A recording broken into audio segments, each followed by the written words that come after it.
Welcome. I'm Erik Fleming, host of A Moment with Erik Fleming, the podcast of our time. I want to personally thank you for listening to the podcast. If you like what you're hearing, then I need you to do a few things. First, I need subscribers. I'm on Patreon at patreon.com/A Moment with Erik Fleming. Your subscription allows an independent podcaster like me the freedom to speak truth to power and to expand and improve the show. Second, leave a 5-star review for the podcast on the streaming service you listen to it. That will help the podcast tremendously. Third, go to the website, momenterik.com. There you can subscribe to the podcast, leave reviews and comments, listen to past episodes, and even learn a little bit about your host. Lastly, don't keep this a secret like it's your own personal guilty pleasure. Tell someone else about the podcast. Encourage others to listen to the podcast and share the podcast on your social media platforms because it is time to make this moment a movement. Thanks in advance for supporting the podcast of our time. I hope you enjoy this episode as well.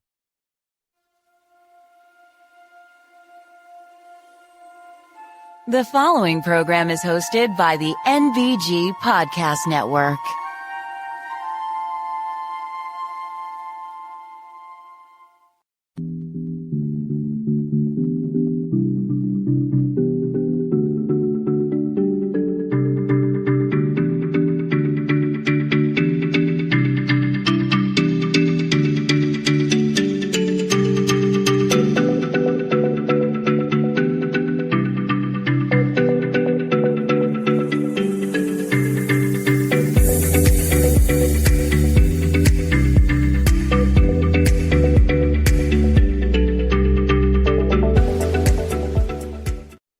Hello, and welcome to another Moment with Erik Fleming. I am your host, Erik Fleming.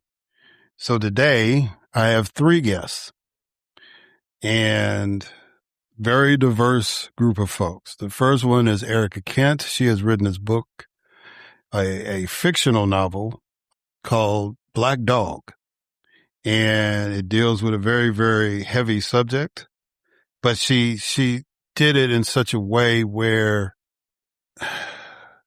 you won't feel sad when you read the book, or it won't hit you hard emotionally.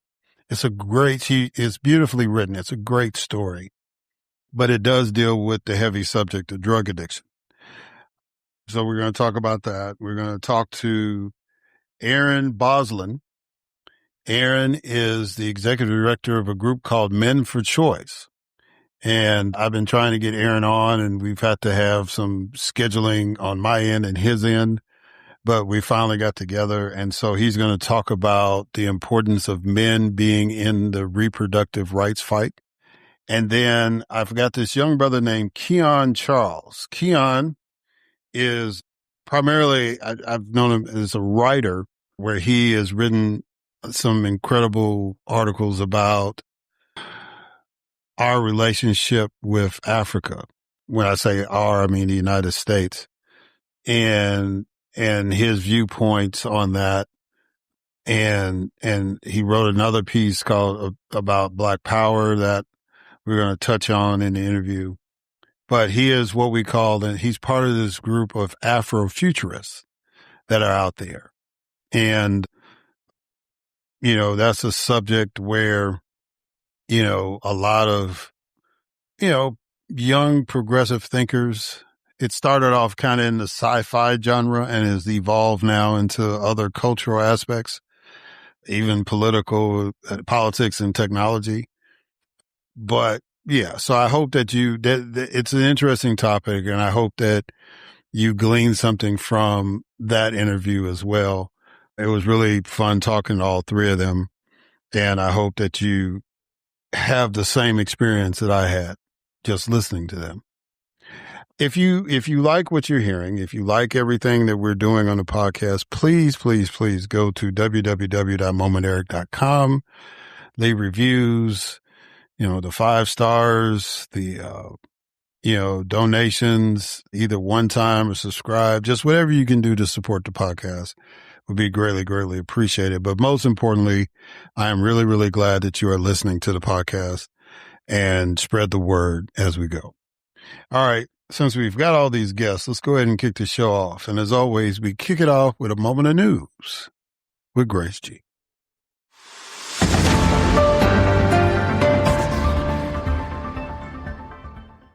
Thanks, Eric. The NAACP joined the legal team for Nolan Wells' family, seeking a thorough investigation and more transparency into the teen's death in Mississippi. The U.S. Supreme Court temporarily allowed President Trump's White House ballroom construction to continue by granting an administrative stay while related litigation proceeds. Navy leaders are considering renaming a carrier being built to honor Black World War II sailor Doris Miller after President Trump. The Pentagon fired the Stars and Stripes editor-in-chief and dismissed its publisher after they criticized potential Defense Department censorship. State Representative Angie Nixon won Florida's Democratic U.S. Senate primary, defeating Alex Vindman, and will face Republican Senator Ashley Moody in November. David Jolly won the Democratic nomination for Florida governor and will run against Representative Byron Donalds to replace term-limited Governor Ron DeSantis. Congresswoman Debbie Wasserman Schultz won Florida's newly redrawn 20th District Democratic primary, defeating Black candidates who criticized her choice to run in a historically Black district. A Texas federal judge ruled that Biden-era ghost gun regulations are unconstitutional, citing Second Amendment violations and vagueness under due process. In Alaska, Democrat Mary Peltola and Republican Senator Dan Sullivan both advanced to the general election in a race that many believe will decide the majority in the United States Senate. A federal appeals court ruled the Justice Department cannot enforce subpoenas targeting information about cases by New York Attorney General Letitia James due to unlawful appointment of a Trump ally. Aisha Wahab won a special House election in California, taking the seat formerly held by Eric Swalwell, while the FBI raided Swalwell's home amid a sexual misconduct investigation. And the CDC reported 15,716 confirmed cyclosporiasis cases across 47 states, including 828 hospitalizations and 2 deaths, with more cases under investigation. I am Grace G, and this has been a Moment of News.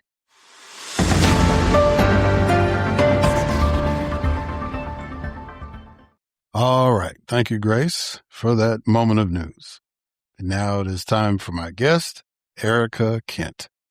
Erica Kent is a winner of the Santa Fe Writers Project Literary Awards program. She holds an MFA from Vermont College of Fine Arts. Her work has appeared in Story Quarterly, the Brooklyn Rail, Conium Review, among other publications.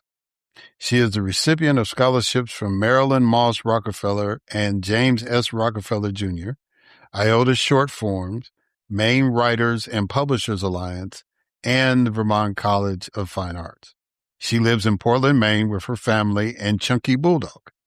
Her debut novel, Black Dog, was published by Santa Fe Writers Project on August 4th, 2026, and that's what we'll be talking about in the interview. So, ladies and gentlemen, it is my distinct honor and privilege to have as a guest on this podcast, Erica Kent.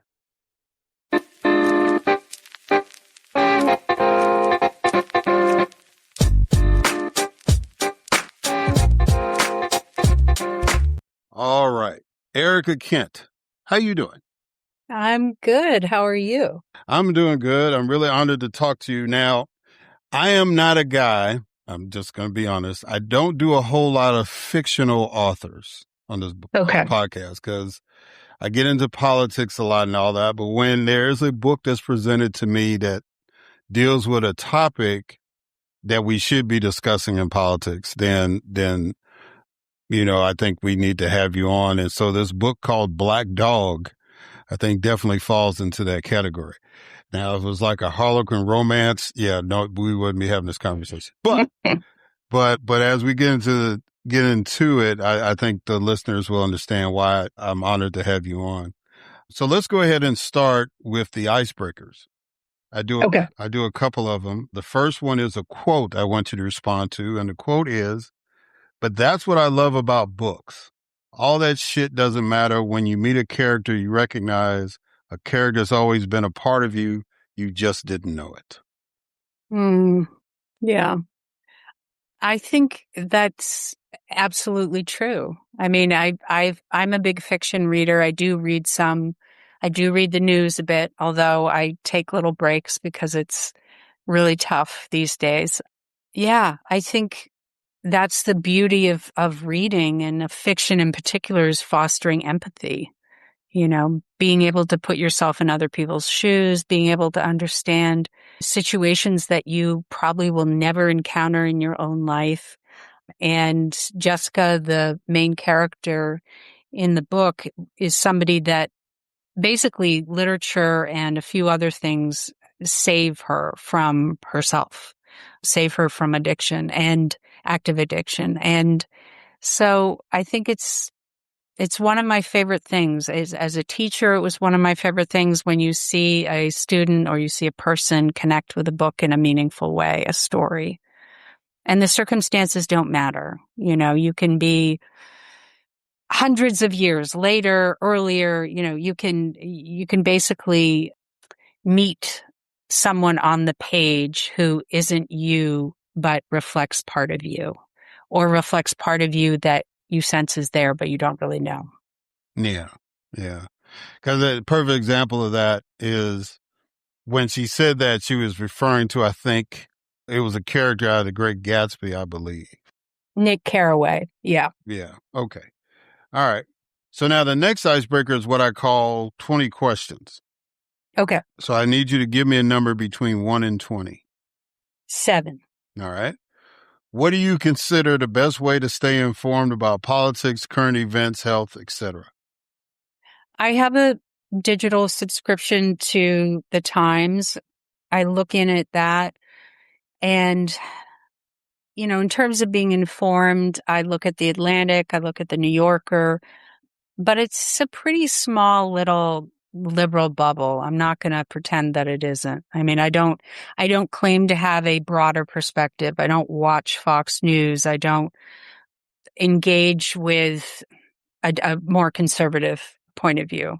So it's, it's within my scope. I understand.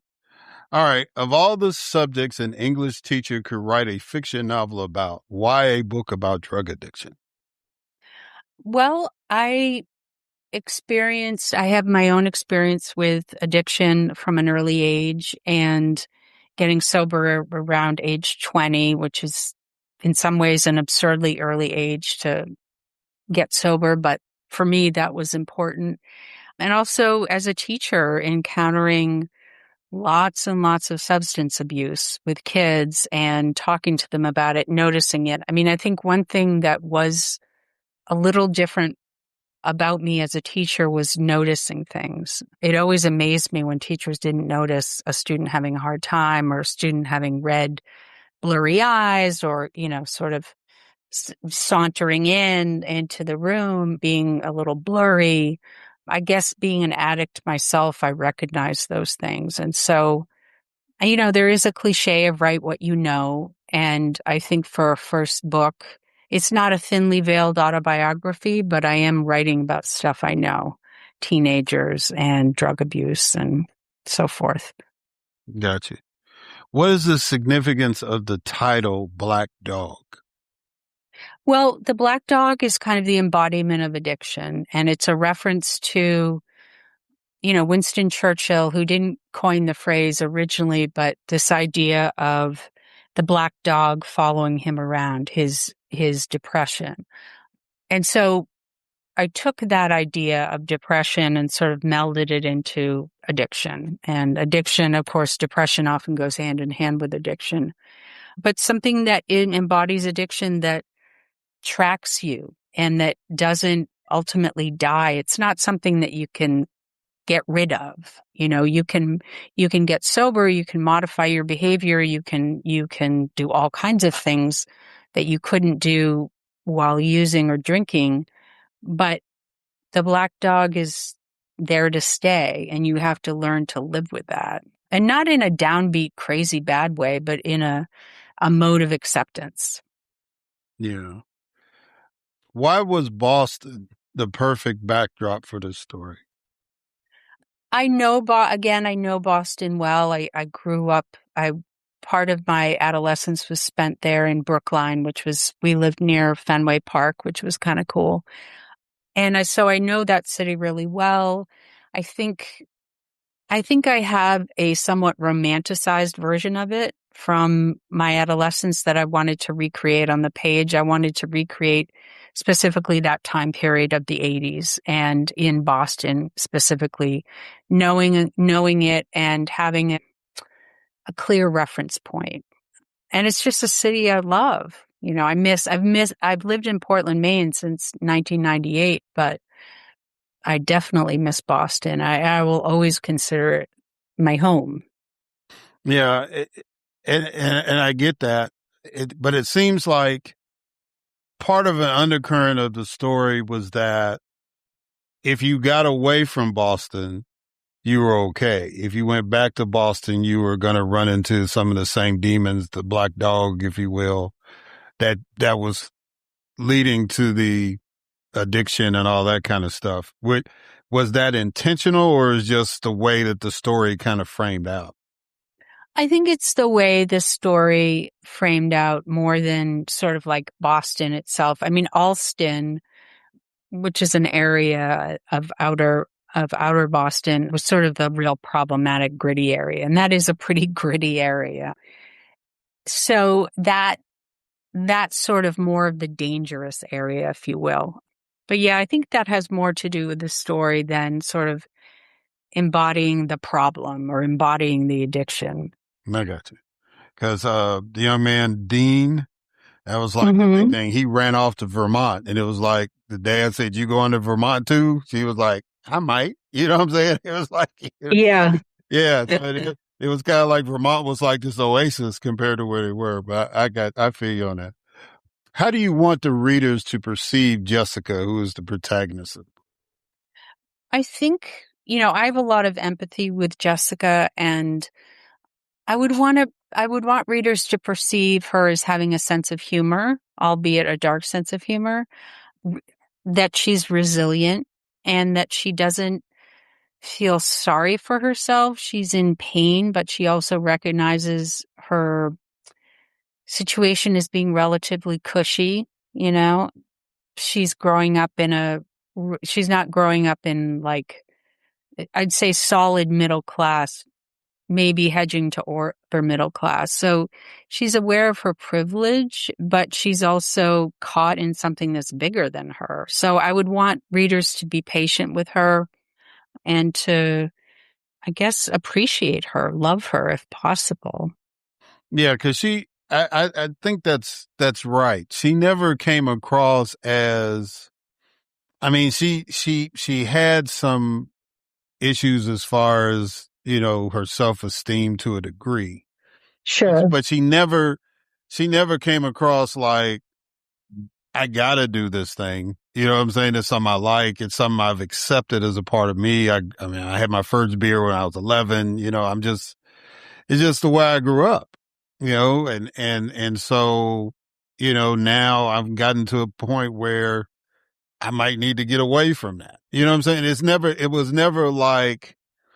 It never came across to me like a lot of those stories where it's like, you went all the way down and then you came all the way back up. It was just kind of like, I'm dealing with this addiction and I know it's a part of my life, and I've had some opportunities to get out and I didn't do it.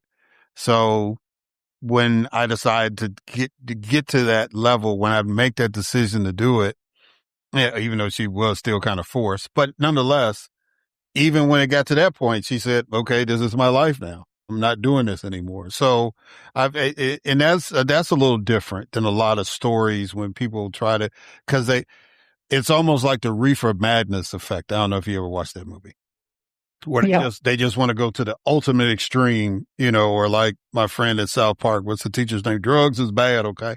It's just, it didn't go there. You know what I'm saying? It was just like everybody dealt with the reality of it, and she dealt with it, to me, to some kind of maturity, which leads me to my next question. would you feel comfortable with your book being categorized as a coming of age story? Yeah, I mean, that's what I think generally it falls into, but I also wanted to avoid what you were talking about where it was all terrible and then all amazing, because I think that trajectory as a addiction story is kind of played out and also misses a lot of gray area because, I mean, she's a kid and hopefully, as a kid, you're going to be in the throes of joy a fair amount. And I think she is, but she also, addiction is one of those things that doesn't discriminate against, social class or, sexual preference or religious affiliation. I mean, it just, if it gets you, it gets you. And she grows up with an active alcoholic. So yeah, I mean, coming of age, I guess that could be for some people perceived as kind of a stereotype or kind of cliche, but I don't see it that way. I think it's some of the great books for me are coming of age books. To Kill a Mockingbird, for example, is a coming of age book. And I could read that book, every year and not be tired of it. Yeah, because when a lot of times when we say coming of age stories, I'm of the generation, we had the after school specials, right?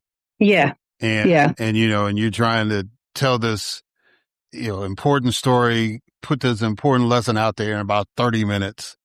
And, Right. and so, or even movies, I call them after school movies, Yeah. like Yeah. Gina and the Plastic Bubble, all that kind of stuff. Yeah. Oh, Boy in the Plastic Bubble. I said Gina. Boy in the Plastic Bubble. Because the girl's name was Gina. I actually named my dog Gina because of that movie. Because John Travolta. Oh, wow. Yeah, John Travolta going, Gina, what you run away for? Come back. I said I'm gonna name my dog after that. Yeah, but I mean, but the point was, yeah, it wasn't. It was like it was Hollywood, because it was like when we dealt with those kind of situations in real life, it wasn't that smooth. You know what I'm saying? You wish you could have got through that in a half hour. So, I mean, that's why I wanted to ask you that question, because, you're telling a story, but then of course people try to put stories in boxes. And so I didn't know, even though it's not your typical coming of age story, it's a little more gritty than that, but for her, it was a coming of age to me. That's the way I looked at it. I just want to throw in I just want to throw in one thing with that before I forget, because I'm so forgetful. I think what you were alluding to was a lack of moral judgment in the book. And so I think that's really important in general. There's not this sort of and that can be really like after school special kind of cliche of like drugs are bad and you're bad and then you become good when and I think a lot of moralizing can take place, and I've never found that to be helpful with this issue with kids or whatever. I've never found sort of moralizing about something. And yes, bad things happen. People do bad stuff, especially when they're drinking and using, but morality, it's a disease, and morality is something else that's not, linked into addiction in the way that a lot of people perceive it to be. Yeah. Yeah.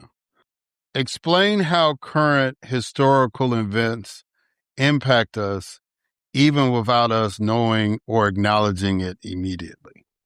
I mean, I think that generationally, I'm 57, and so I'm the same age as Jessica when she's experiencing the 80s.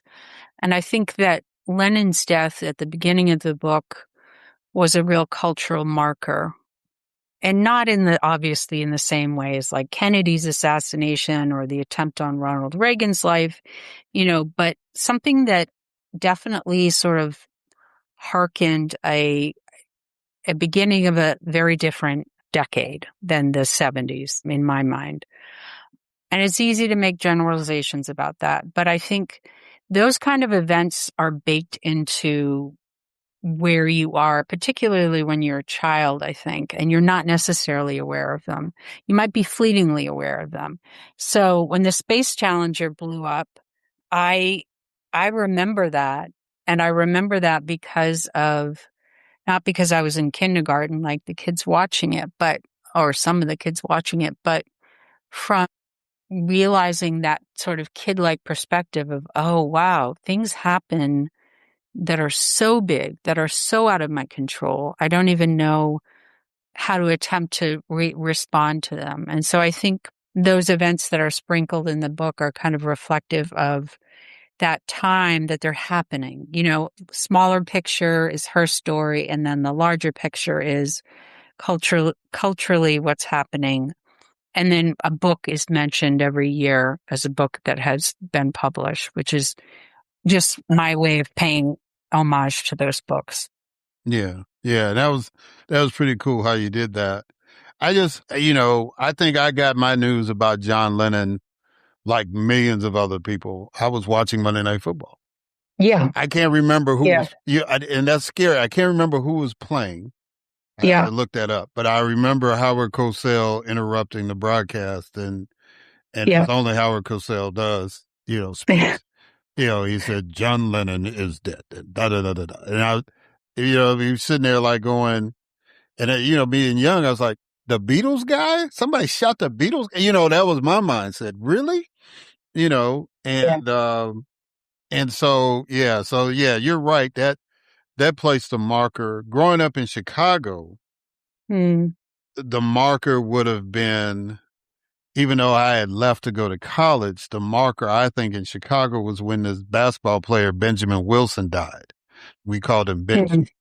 It was like at that point, growing up in Chicago, everybody thinks, the gangs and all that stuff. It was like if you had a left hand and a right hand, you could make it in Chicago growing up.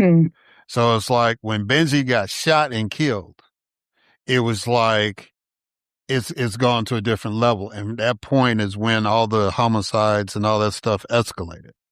Even though his shooting was not gang related, it was just kind of like, if he can get shot, all of us are vulnerable. You know what I'm saying? Right. And so that was kind of my equivalent to, if I was in the situation that Jessica was in, that might have been my moment to drink that first beer. You know what I'm saying? So that's why I wanted to phrase the question away, because you do like mark each chapter as a year, and you highlight certain people and certain things and books. So that's why I wanted to incorporate that in the question. Now, you kind of touched on this earlier, but I'm going back to it. Should teachers be engaged with students like Mr. Ryer engaged with Jessica? I think it depends. I think it can be a little tricky as a teacher, because you're dealing with administrators and you're dealing with parents. So you're dealing with adults, and adults tend to be pretty unpredictable, whereas kids are fairly predictable in my mind, in a good way. So I always found it important to relay to kids that they were seen, and that they could come talk to me and I would be open and judgment free as much as I could be. I mean, I'm not, 100% judgment free, obviously, but so I think I think going around and trying to save everybody doesn't work. But if I would often see, I'll give you an example. There was a kid I had who lost his mother, and he was just really fragile, and a kid that you could tell was smoking pot and just kind of medicating himself and trying to deal and get through the day. And so I had a little library. Mr. Ryrie has a library. I had a little library, and I said, why don't you find a book that you like?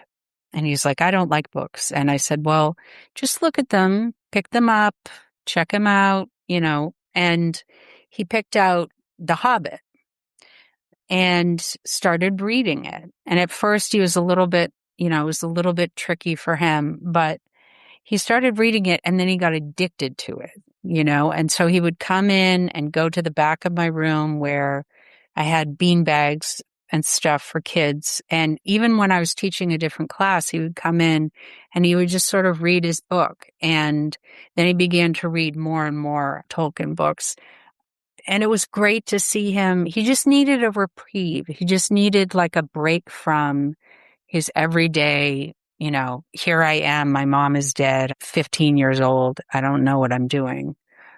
And so, yeah, I think in those situations, if you're in the right place at the right time, you can make a big difference for the kid.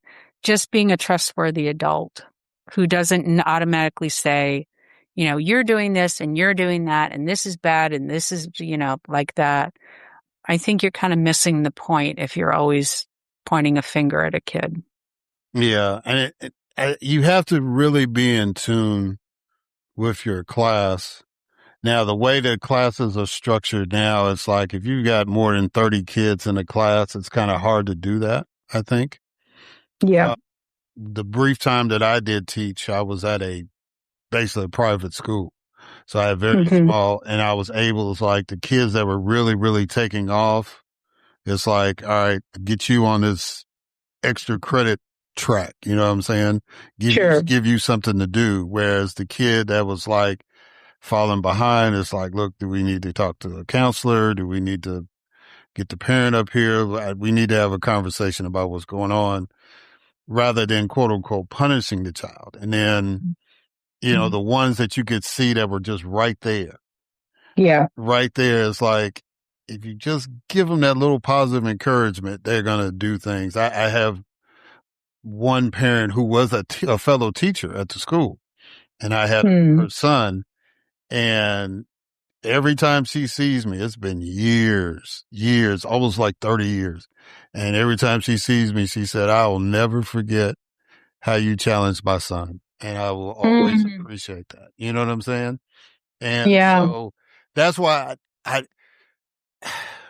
but even the way that you did it in the book wasn't over the top. It wasn't like, oh, like My Fair Lady kind of thing. It was just like, you know what I'm saying? Here, read this book. And he saw how Jessica was attached to that Gatsby book. She said, well, I got this whole shelf back here. Just knock yourself out. And she took advantage of that, Yeah. But yeah, I feel you on that. All right. So now I got to ask you a political question because this is a political show and it's an election year. So my political question to you is, what would you like to see public policy wise to address youth drug addiction? That's a good question.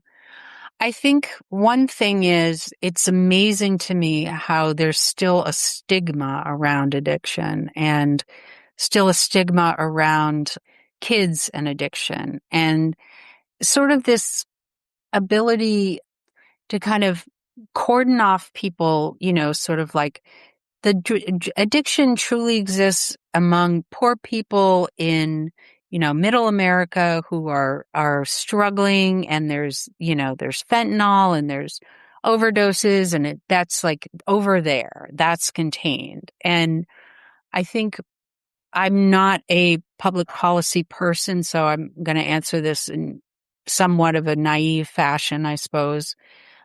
But I think being open and being honest about it and being on the ground with it, like not always thinking of numbers and putting support behind treatment. And because, you can be cynical and say, well, people only change when they want to change and da, da, da, da, da. But for example, in Portland here, there's a recovery community center that does a lot of really good work, but they're always struggling financially because money isn't put into that kind of thing. And they're doing okay, but you can tell that, it's just absurd to me that where wealth is distributed, and addiction and services is an area that just people would rather turn away and pretend doesn't exist, I think, unfortunately. So money and attention and people talking about it is risky for politicians. It's like it baffles me and it saddens me how much people don't talk about when they're in the public eye because they know how it's going to be perceived, especially now in our climate, which is just insane. I mean, the lunatics are truly running the asylum right now. And I don't know, man. I'm glad I don't have to teach history because I would not be able to teach it in any way objectively. I would just want to spout things off. And I remember I had a neoconservative student who I liked a lot, but we just didn't touch on politics. I just didn't want to. And he was very well spoken and he was respectful and everything, but his ideology was just beyond me. Yeah. Well, I encountered that in my regular job, and I just, and I'm somebody that's been in the public arena. Yeah. And I still, in certain environments, when to talk about something and when not to, or that kind of thing. I think the biggest problem we have in addressing issues is forgetting, and you mentioned the word earlier, empathy and humanizing people. And normally when I come to this part of the interview, I always ask what authors were trying to, what do you want readers to get out of the book? And I just, instead of asking you that, I want to commend you because the humanization of Jessica is so important to me in the book. The fact that she is still a normal teenager, even though she's dealing with this addiction. She's got crushes on people. She, I don't want to hang out with this person. I think this girl is cool. You know what I'm saying? Just all the basic stuff that teenagers are dealing with. She's dealing with it. But there's this black dog that's part of her life too. And so that's the thing I think when it comes to addressing issues is that we forget how to humanize it. Yeah. And I think that's why we're in this position now, because when we look at somebody that's not of the same political party or they're going through some stuff, whether they're homeless, whether they're going through addiction, whether they're going through mental illness, anything like that, it's because there's a block in our mind. We create stigmas because we take away the humanity of people. Mm-hmm. Yeah. And so I think if we got back to now, we may not do things like in Portland, Maine, or we may not do things like in San Francisco, California, or however, Charleston, West Virginia. Everybody's going to have to address it the way they need to address it in their particular areas. But I think if you come from a place of humanity, we can figure this stuff out. So anyway, all right, that's my speech. Yeah. I always got to get a speech here with my guests at some point. Finish this sentence. I have hope because. I have hope because kids, I mean, it's cliche, but I have a 20-year-old daughter and I see sort of how far we've come in terms of attitudes towards sexual orientation and gender and kindness, acceptance. I see growth in her and her friends, and that encourages me. It encourages me that people still care and that there are a number of people who are involved and keeping their hope alive. Like you said, you are an example. I mean, keeping humanity at the forefront and trying to foster humanity is hopeful to me. Creativity is hopeful to me. Expression, going to see movies and art and dance and all kinds of things where people it's out of a political arena. I mean, you can have political work, obviously, but people are still creating, and they're still listening to each other, thankfully. I think there's less, I think the extremes are smaller. I think our perspective is warped where it's like all extreme and it's here and it's there. It's completely polarized. And that's a sensationalist way of perceiving it, I think. I think where there's a lot of common ground among people. And like you said, if we can, it sounds so obvious, but we're all human. Like we're literally all human. And so we have to be able to connect with each other in order to survive, like in order to keep our species alive, we need to connect with each other. And I do see that happening. I see the opposite happening too, but I do see that happening on the ground, thankfully. Yeah. All right. So this book just came out. How can people get Black Dog, and how can people reach out to you? Okay. So I have a website. It's ERICA, Erica Kent, KENT. So ericakent.com is my website, and you can contact me there. And I love to hear from people, from readers. It's on sale at Amazon and Bookshop and Barnes & Noble, and it's on sale through the publisher Santa Fe Writers Project. So there's a lot of different ways to get it. Yeah. Well, Erica Kent, first of all, thank you for writing a book. It's a beautifully written book. Thank you. Especially considering the subject matter. It was not, when you get it, it's like, we're going to talk about drug addiction. It's like, oh, this is going to be heavy. You know what I'm saying? And then it's like, you read it and it's like, that didn't hurt at all. That was actually a great story. You know what I'm saying? So I appreciate the way that you wrote that. And I encourage everybody to get a copy of it. But most importantly, I really, really want to thank you for taking the time to come on the podcast and talk about the book and some other things. I'm really honored. Thank you. Oh, thank you. Thanks for having me. All right, guys. We're going to catch y'all on the other side.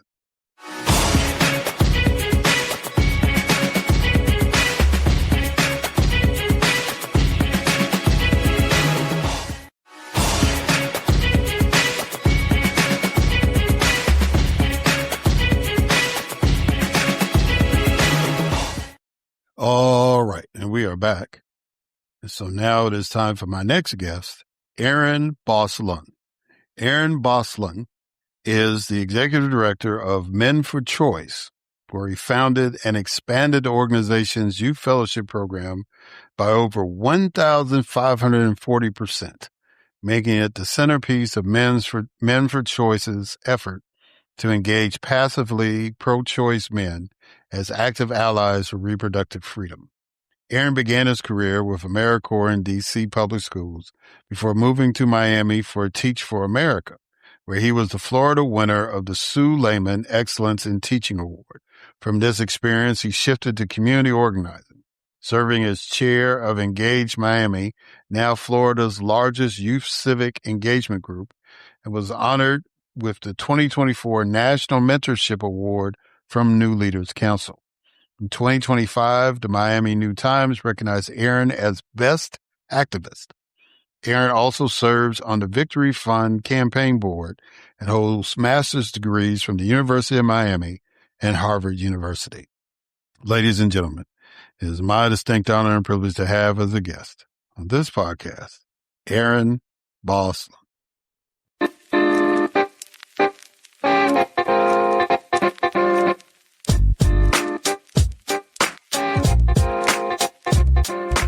All right.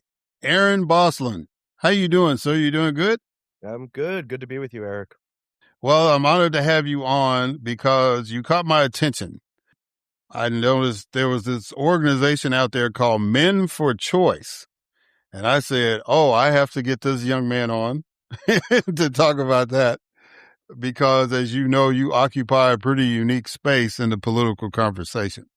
So I definitely wanted you to come on and talk about what you are doing in that space.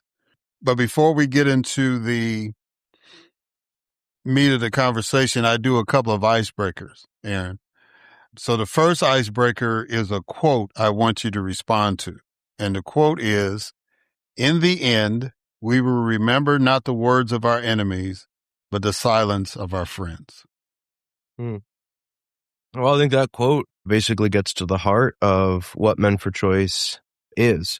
Are we going to be the kinds of guys who sit out attacks on abortion rights because it's not our body under attack? Or are we going to step up? And if you look at every successful movement, the civil rights movement, the labor movement, the women's movement, the LGBT movement, none of those groups have the numbers on their own. They need friends and allies. And it's one thing to say that, it's another thing to do something about it. So I think that quote's spot on. Okay. All right. So now the next one, icebreaker, is called 20 questions. So I need you to give me a number between 1 and 20. Okay. Whichever number you want. I picked the number. Let's go with 14. Okay. What does the idea of a better world mean to you, and what will be different than the world that we're in now? There's, I think, a simple answer to this and a complex answer. I actually think the simple answer says all of it. And the simple answer is we treat each other better. I think we've gone a little crazy as a country, whether that's, customer service when you're trying to deal with an issue with something you ordered, or if you're trying to get a plane ticket or whatever, issue with your internet. And we just don't know how to treat each other okay anymore. We don't know how to talk to each other. People aren't, having the spaces they used to have, whether that's in churches or labor unions or wherever it may be. People aren't connected to their families in the way they used to be. And whatever the other side of this looks like, a better world looks like treating each other with more respect, more dignity, thinking about the impact our actions have on other people. And I think the more complex answer is, how do we have a country where everyone can live their lives without others getting in the way of that? I used to be a public school teacher. Both my parents are teachers. All four of my grandparents were educators. So I spent a lot of time in my life thinking about the ways that we make it easy or difficult for people to reach their potential. And when it comes to the country looking forward, and especially because I work with a lot of young men, I don't see young people having a sense of confidence in the future. And so how can you have people growing up in this country and they can get the training they need in schools, they can be confident that they'll be able to find a job, they'll be confident they'll be able to raise their own family, and that isn't going to be interrupted or made worse by government. If anything, it can be made better. Yeah. All right. So what is Men for Choice, and why is this organization important? Yeah, so Men for Choice was started in Chicago in 2015. And the basic idea is to get passively pro-choice men who believe that everyone should have the freedom to control their own body, that the government shouldn't be banning and criminalizing abortion, rather than just believing that, to do something about it.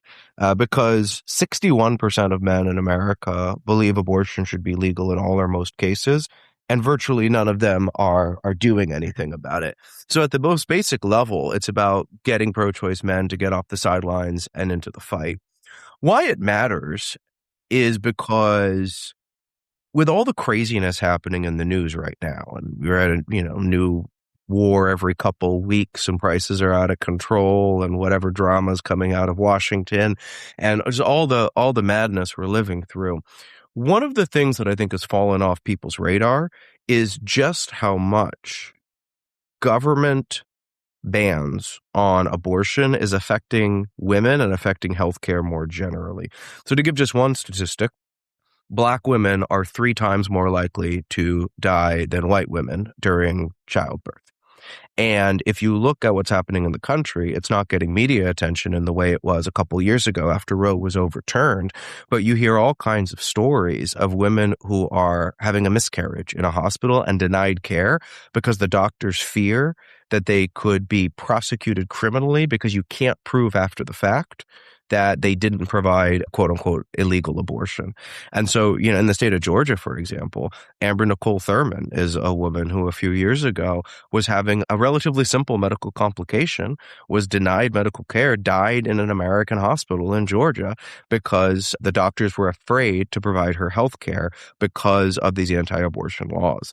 And so I think most guys, and certainly me too, prior to starting to work with Men for Choice 6 years ago, we might realize that's wrong, but it's not something we think about, because if it's not your body, you're not going to think about it in the same way. I'm guessing that unless someone's in a wheelchair, they don't spend a lot of time thinking about if there's on-ramps to enter a building in a safe and accessible way.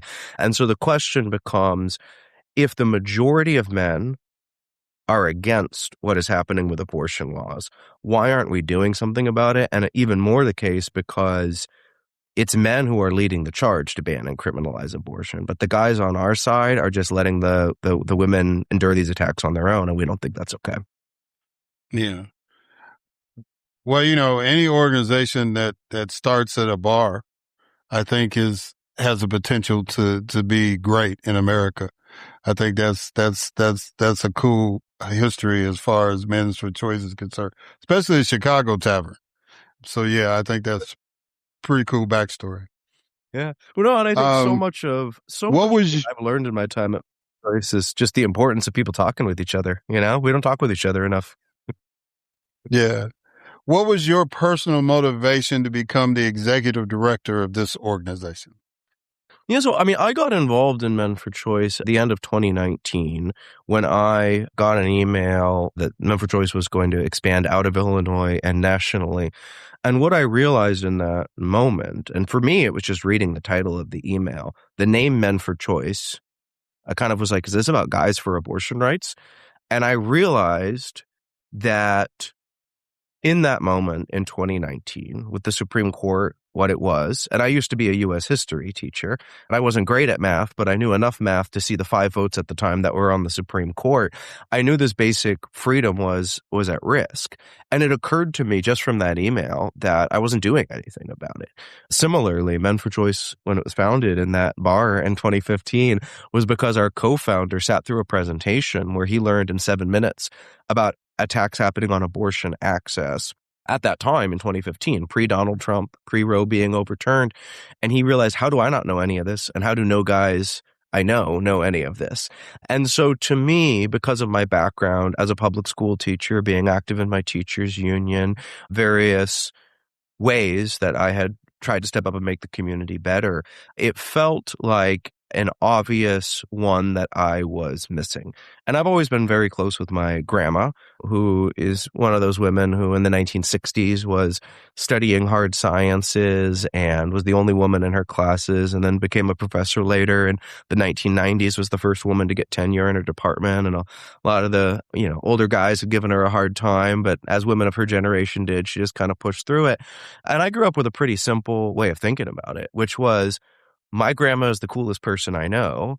How did my grandma get to be the way she was? And so I'd hear these stories about the way women used to be treated and grew up thinking that that was something we were moving past. And so by the time it gets to 2019, in addition to I'm not doing anything on this, I thought about my grandma sort of eyeing the end of her life and the direction we're going as a country.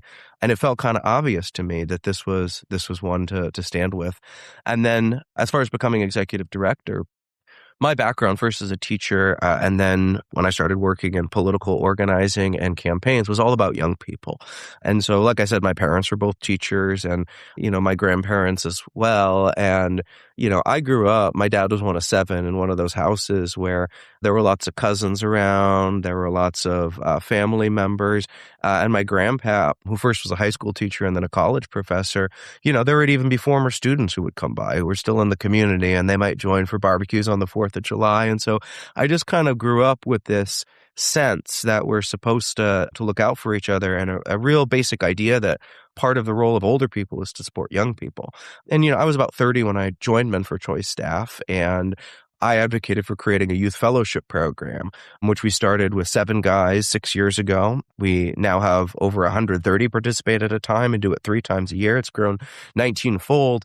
And so once we started doing this program for young men, training them as organizers, teaching them about the issue, and I started to see how much the young men were getting out of it, I became really drawn to the idea of we can build this whole organization around the guys who have gone through our program. They can learn how to organize. They can learn about being better guys. They can learn from each other about, how we need to treat people, how we need to build community in ways that are just needed generally. People need, what get called third spaces where they can just interact outside of work or home.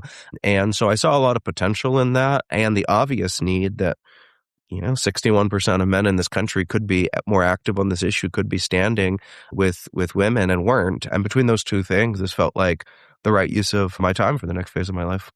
Yeah. So you like you said, it's estimated that 60 million American men via polls identify politically as pro-choice. And you've kind of answered this next question, but I want you to kind of flesh it out a little more. What is your strategy to activate them? Yeah. Well, for one, it's that most men, when they hear pro-choice, they either think one of two things. They just don't know what it is. And if that's the case, that's okay, but they just might not know. Or they say, well, that's a label for women, right? Like that's a women's label. I'm not gonna step on that one.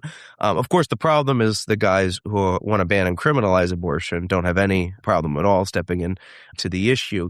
But we start with the assumption that men just haven't thought about this very much, wouldn't have much reason to think about it very much. In my experience, the only guys I know outside of Men for Choice who have spent much time thinking about this issue tend to be guys who something happened to their wife in the last couple of years and she was denied care in a hospital. Men like Hope and Gomezi in Texas or Derek Cook in Florida, or people who have had family members who are just shocked and they said, doctors can't provide health care in America anymore. But unless you have that stuff happen to you, you're not going to know. And so the first thing is to help guys understand the harm caused by abortion bans. The second is, helping guys realize that this isn't just a women's issue. This is a broader issue about families and communities and healthcare. A third is that guys need an on-ramp. And the fourth is that they need a playbook. What are you supposed to do? How are you supposed to do it? So the main way we do that is through our youth fellowship program with 18 to 28-year-old men. Next application is due on September 14th. And we have over 100 young men involved at a time who learn how to be organized, who actually run peer-to-peer, small group conversations where they reach their male peers about the state of abortion rights in America, because no guys are thinking about that. And it means something different if it comes from your male friend. And then the second thing is online communications. We've started doing more and more where mostly guys who have gone through our fellowship program are speaking out online, and the numbers have gotten big there. In just the month of July, we reached 15 million people online just in the month of July. And it's guys reaching to their networks, reaching to the guys they can reach, whether they're a gamer and they can reach gaming guys, or they're a fitness guy and they can reach fitness guys. It takes all of us to reach the audiences that we can reach. And then the third way is through our political entity, Men for Choice Advocacy. We mobilize at elections to get guys to show up, to knock doors, make calls, do what's needed to support, the women who have been on their own with this one. And we don't think it should be that way. Yeah. All right. So what is the biggest weapon that needs to be tapped into when you're trying to get these men off the fence? Is it the instinct of empathy or the desire for independence? It's a great question. I think both are important. But I think if I had to pick just one of those, because I think the other one comes from it, it's the desire for independence. One of the things we've found is that when men realize that men are stakeholders with something to lose in this, it's not just about someone else, and start thinking about this as, what if this was your wife? What if this was your mom? What if this was your daughter? Do you want your daughter growing up in a country with fewer rights than your grandma did?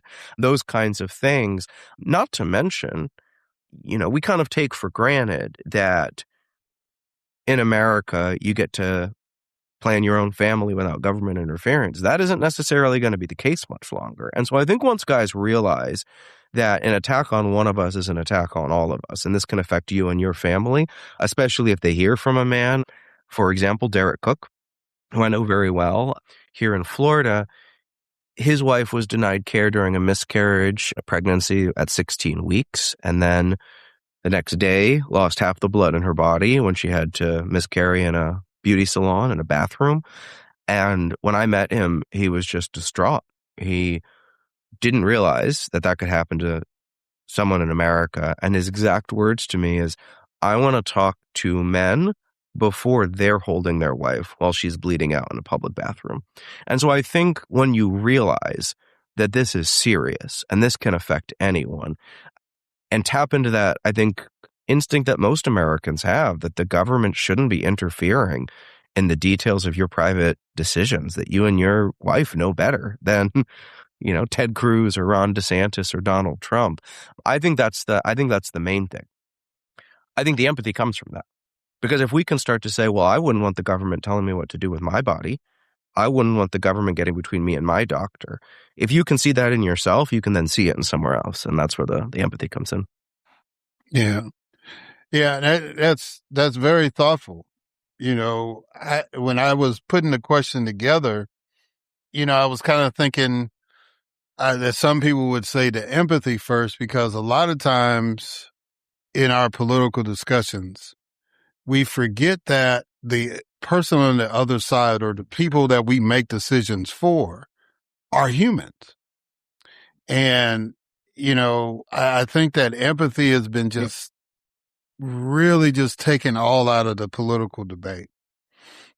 And so that's why I wanted, since you're a frontline person on this issue, I just wanted to kind of pick your brain on it. And the fact that you didn't hesitate was very impressive. You went right into it. So I appreciate that. Do you think that the 2026-2028 elections will lead to a reversal of the Dobbs decision? Not yet, because I think that for the next couple years, as long as the current administration is in office and can keep appointing people who, mostly through a lot of behind-the-scenes sort of ways, can further restrict and ban various forms of reproductive health care, they're still going to be able to do that. The new attorney general, said privately when he was courting support, even though he's Donald Trump's personal lawyer and there were lots of reasons not to appoint him, he was doing that legwork to get the votes he needed to become attorney general. And something he said to a number of, far-right leaders was, we're going to make the Dobbs decision in effect in every state. In other words, what they said about, we'll leave it to the states was a lie. And we knew it was a lie, but now they're saying it was a lie. And they're planning to take it farther and ban and criminalize abortion in every state. So they'll still be able to do all those things. And what I think the midterms could do is send a signal that the wind is against them.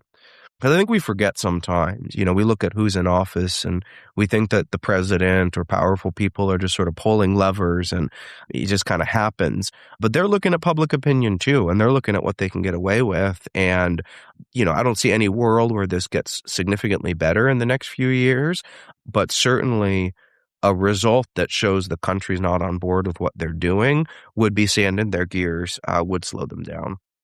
Which gets into the importance of this being a long-term fight.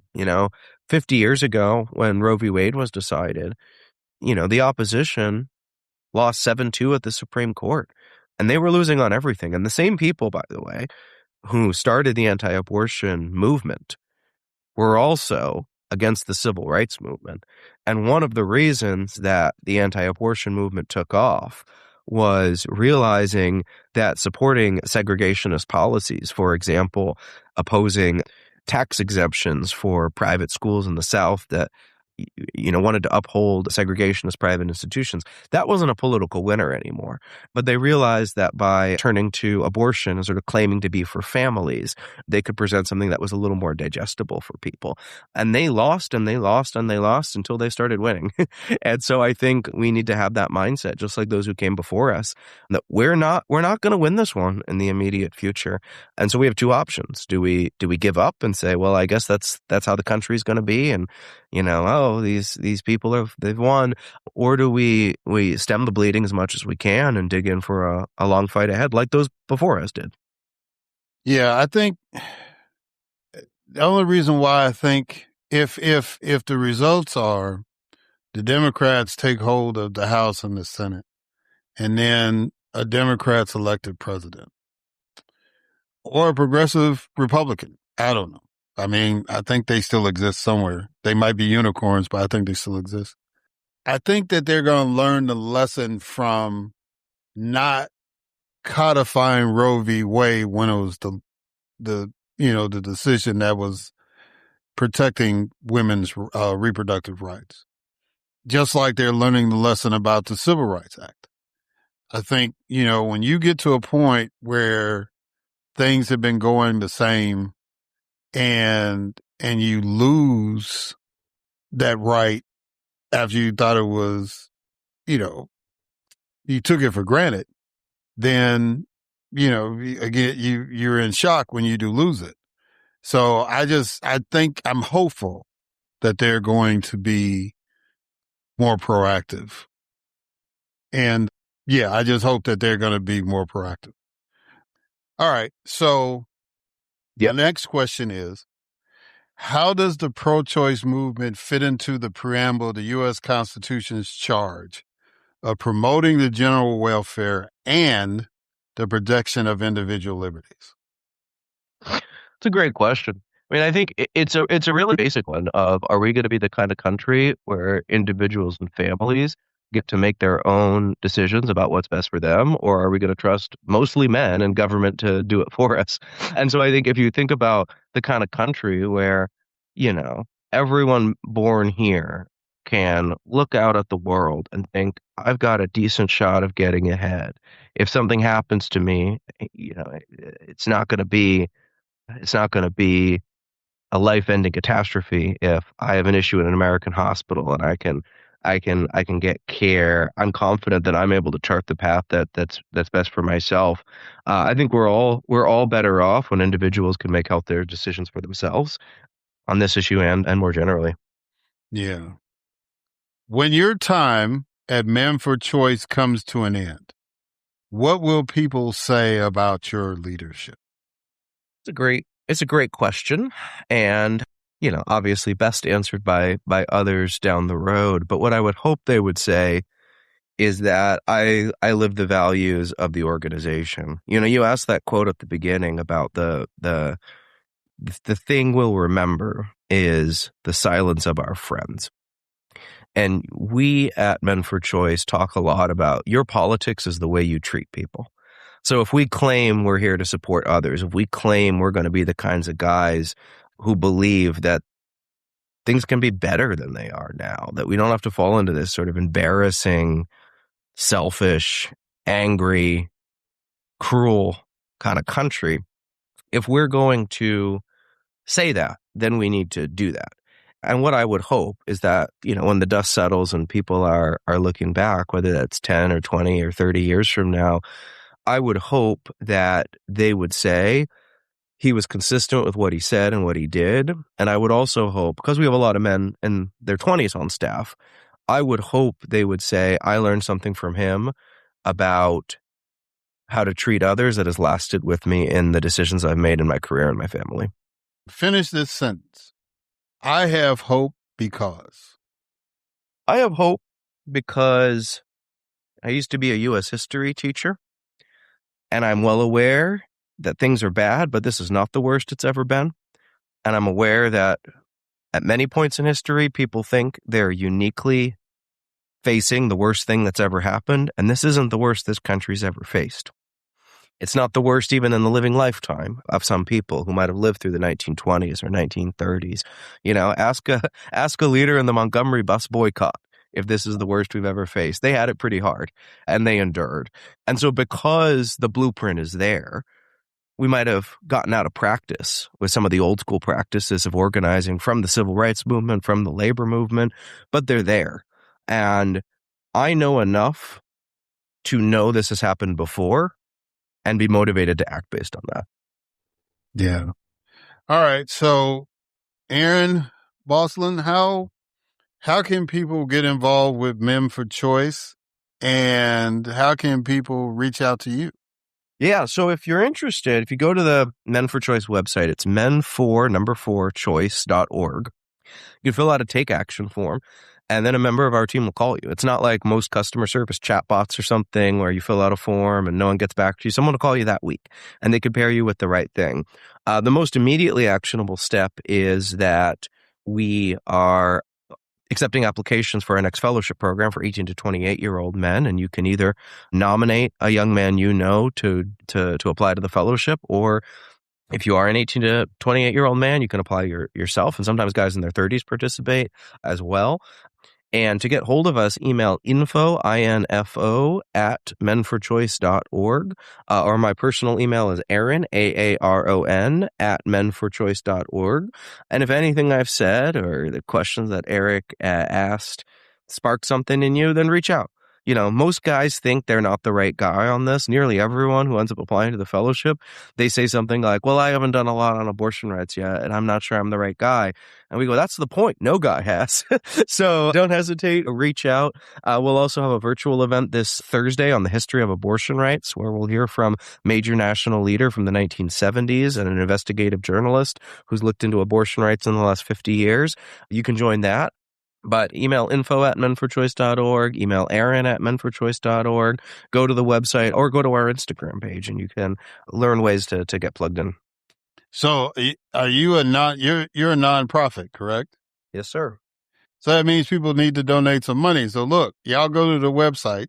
If y'all liked what y'all hearing from Aaron or you like what you see on the website, make sure that you click that donate button, because all this fun stuff that Aaron is doing and his staff, it doesn't come for free. They need whatever help they can get. How'd I do? I do okay? That was great, Erik. Couldn't have asked for any more. The real MVP okay. Here. All right.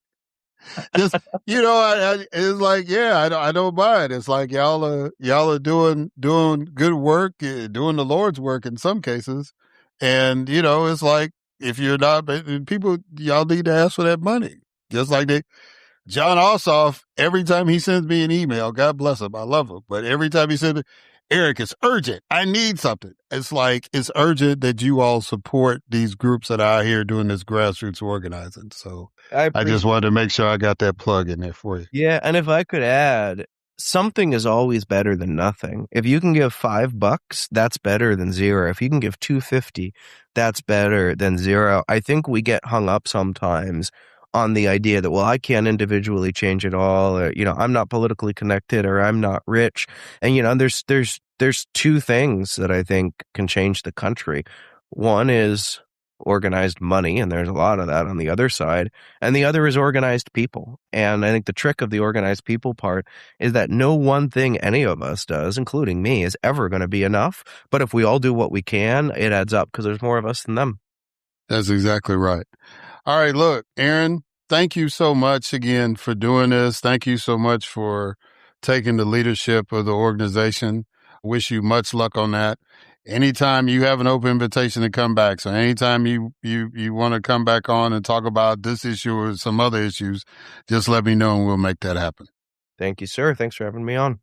Yes, sir. All right, guys, we're going to catch y'all on the other side.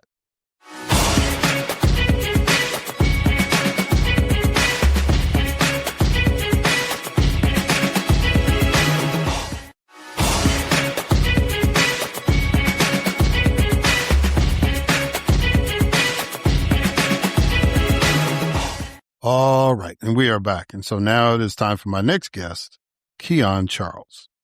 Keon is a San Francisco writer exploring politics, technology, culture, and the emerging mythology of American civilization. A self-described culture hacker, he uses essays, poetry, and social media to turn unconventional ideas into narratives built for the internet age. He is also emerging as one of the young thought leaders in Afrofuturism. And so we're going to talk a little bit about that during the interview. So ladies and gentlemen, it is my distinct honor and privilege to have as a guest on this podcast, Keon Charles.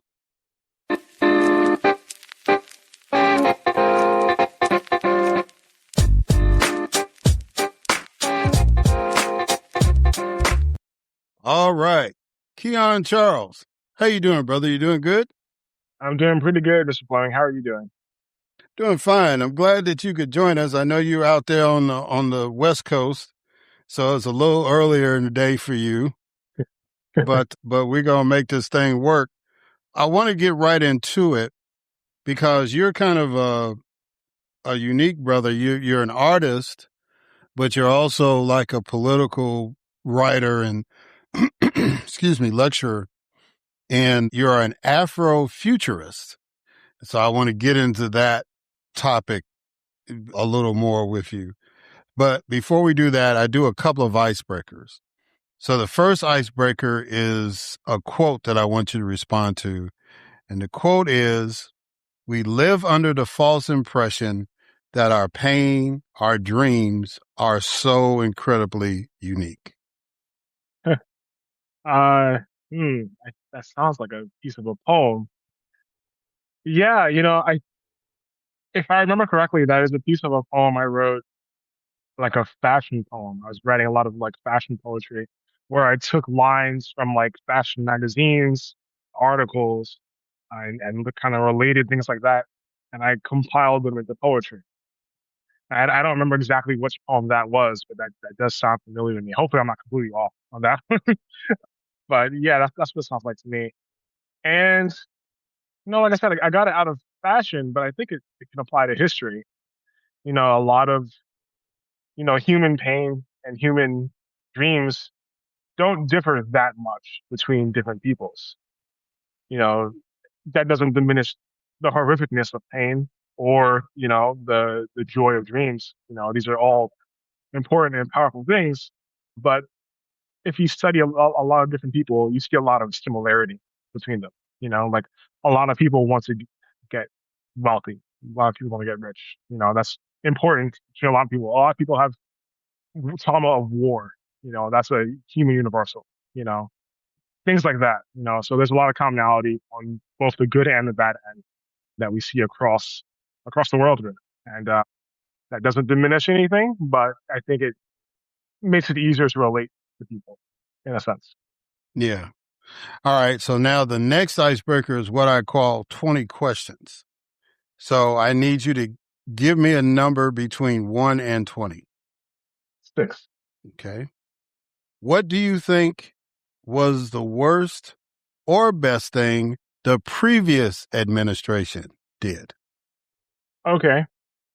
I think the best thing the Biden administration did was the Inflation Reduction Act, the IRA, because among other things, what that bill did was it spent a lot of resources and money on reindustrialization, particularly of two regions of the South and the Midwest. And for my own political goals, reindustrializing the South is key. If you build up a lot of factories, the factories need workers, and that could attract a lot of people from the North and West to the South for work, particularly African Americans or Black peoples. You know, so I think that bill had a lot of promise in furthering my own political goals, and because it was built and because it so benefited the South, even though it was done by a Democratic president, I thought to myself, even if Trump wins, there's no way he'll get rid of this bill because it's such a huge benefit to red states. I was way wrong on that one. Surprisingly, I was still in shock that the Republicans just let that bill be destroyed when it so heavily benefited them. But I was very excited about the IRA. That's what I was watching very closely in the Biden administration. Yeah. All right. So, Brother Charles, what is an Afrofuturist? It's a fairly new movement, I think. It kind of blew up briefly, especially around Black Panther. And I think that Black Panther kind of turned it into like Black sci-fi kind of thing.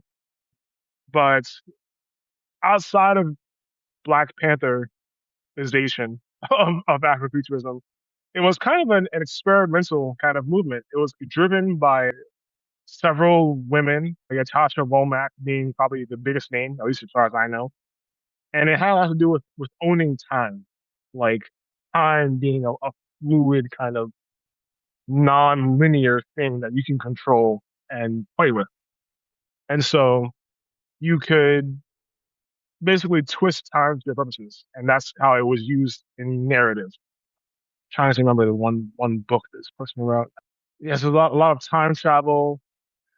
I guess Hassan Womack used it to kind of tie older African modes of thought to African American and African diaspora action. So in a sense, it had a pan Africanist bent to it as well. But yeah, it's very experimental, but it's been kind of mainstreamed too early. I think, unfortunately. Yeah. Well, we tend to do that. When we get an idea, even just a basic example, like in sports, right? There's a young man that got drafted by the Dallas Cowboys named Caleb Downs. He's supposed to be one of the best safeties coming out of college. They've already compared his brother to Ronnie Lott. I mean, it's like he hasn't played a snap yet, but they said he's going to have the same impact that Ronnie Lott had for the 49ers in the 80s. You know what I'm saying? And so when you said that the Black Pantherization of Afrofuturism, that's what I thought. It's like, okay, Black Panther might be a form or might be a goal maybe, but I don't think that really defines the movement, right? And so I think a lot, from what I was reading, a lot of it is, how do we fit? Because it was like, it was a billboard, and I can't remember where the billboard was, but it was a billboard that said, Black people are in the future. And that was always a joke for us, watching some of the original sci-fi stuff, that it was like, there was no Black people. And even after Star Trek introduced us to a Black person, Star Wars came out and there was no Black people in Star Wars, right? And they all spoke with English accents. So we're trying to figure out, so they're going to be nothing but British people in the future. You know what I'm saying? So I think a lot of that drove the thought is like, what will our culture look like 20, 30, 100 years from now, right? So I'm going to ask you this question, and then I'll come back to Afrofuturism toward the end, but I do want to ask this question while we're thinking about it. What would African American culture look like in a world without racism? That's a really good question. Assuming that we stay part of the US of A, that we're not doing any separatist thing, that's tough. I think it would splinter quite a bit. I think some Black people would choose to assimilate into white culture. I would argue, that Black Republicans are that essentially. They're assimilated Black people. So I think some Black people would go down that line. Some Black people would stay as very nationalistic, very strongly pro Black culture. And I think in a world without racism, Black culture would develop in very unusual ways to us now, because racism would no longer be a binding agent, you know? Like, truthfully, and I don't mean this in a negative sense, it just kind of is what it is. A lot of our culture, a lot of what binds us together is a shared pain, you know? It's a shared history of struggle. And if that just goes away, that is a good thing, I think, but we're losing a binding agent, So what becomes a binding agent next?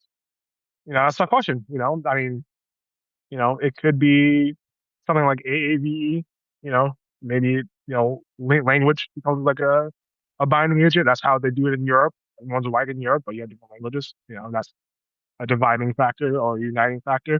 Religion might be an aspect of Black church. I don't see the Black church going away because of a lack of racism. I think it'll stay around. And then that might be another binding agent that keeps the community together. So I think there are enough elements in Black culture to keep the culture together despite racism, but it would still get looser, and you would see more groups splinter off and do their own thing, which I think is a good thing. If people want to do that, then let them do it, no big deal. I wonder to myself what our ties to Africa would be like in that kind of setting. Would we choose, there's already a movement now, like ADOS or FBA, where they're kind of rejecting Africa altogether in favor of a kind of pure American kind of, I'm using air quotes here for the, for the audio, pure American kind of outlook. And I think things like that would continue to develop as well in a world without racism, because again, part of what binds us to Africans on the continent is a shared history of struggle against European oppression, essentially. And without that, without that bringing us together, ties get looser. I think ties would already get much looser with terms of Africa, because there's already the ties to Africa are less strong than our ties to each other, than Americans. It's just how it is. Not that I'm I'm in favor of pro-Africa ties, but I think just the ties are less than. So a lot of fragmentation. I think is the answer to that question, and that you know that's people's choice. It would be a lot of free choice. I think it'd be interesting to see. You know. Yeah, I think that would be interesting to see because I believe you're right. Well, I know you're right that the binding agent has been, like you said, pain. I mean, we've developed a whole genre, well, really two genres of music. When you look at blues and you look at rap, that's based out of pain, right? Originally. And as it's gotten more mainstream and more acceptive, then more creative forces have been able to get in and take it to different levels. But like you said, a lot of the stuff, I mean, even the braids that women wear and, there's a language in that, right? And it was a survival mechanism in that. So yeah, it'll be interesting to see how, I mean, will we even call ourselves African Americans anymore? What what would we call ourselves, right? And that might be part of fragmentation that some would say, well, I'm ADOS, or some may say I am who I am. I mean, I don't know. But I thought when I saw that, I said, that'll be a good question to ask because that's something futuristic we have to look at. But since you brought up Africa, let me ask you a couple of questions about our relationship with the continent. And when I say our, I'm talking about the United States as a whole. Why should America stop backing the losing horse?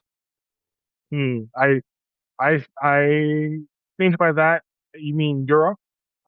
Yeah, define what I just threw it out there, but you can go ahead and define what the losing horse is. Sure. Yeah, I wrote an article for excuse me. I wrote an article for Afro newspaper that the U.S. needs to stop backing Europe and Africa in part because Europe is a losing horse in Africa, like you said. You know, a while ago there was a big story in the news about how Niger, I believe it was, kicked France out. It was very humiliating for France, and I cheered for it. Don't like French influence on Africa. So I was very supportive of Niger in that case. But shortly after the Niger kicked France out, they kicked the U.S. out on top of that, which was humiliating for the U.S. And we left. As far as I'm aware, we did not raise a fuss. But we had recently built a huge multi-million-dollar base there that we had to give to the Russians. So it was very humiliating for the U.S. And I think part of the reason why that happens is because the U.S. has a habit of backing these decaying European powers in Africa. And the European influence in Africa is declining. It's facing severe pressure from China, from Russia, and they're distracted by the Ukraine war, the Europeans, and they're just increasingly unable to do anything, even from a pro-European standpoint. They're unable to do anything constructive in Africa, for just their own influence. They can't. They don't have the strength anymore. That's why I'm asking myself, why are we backing it?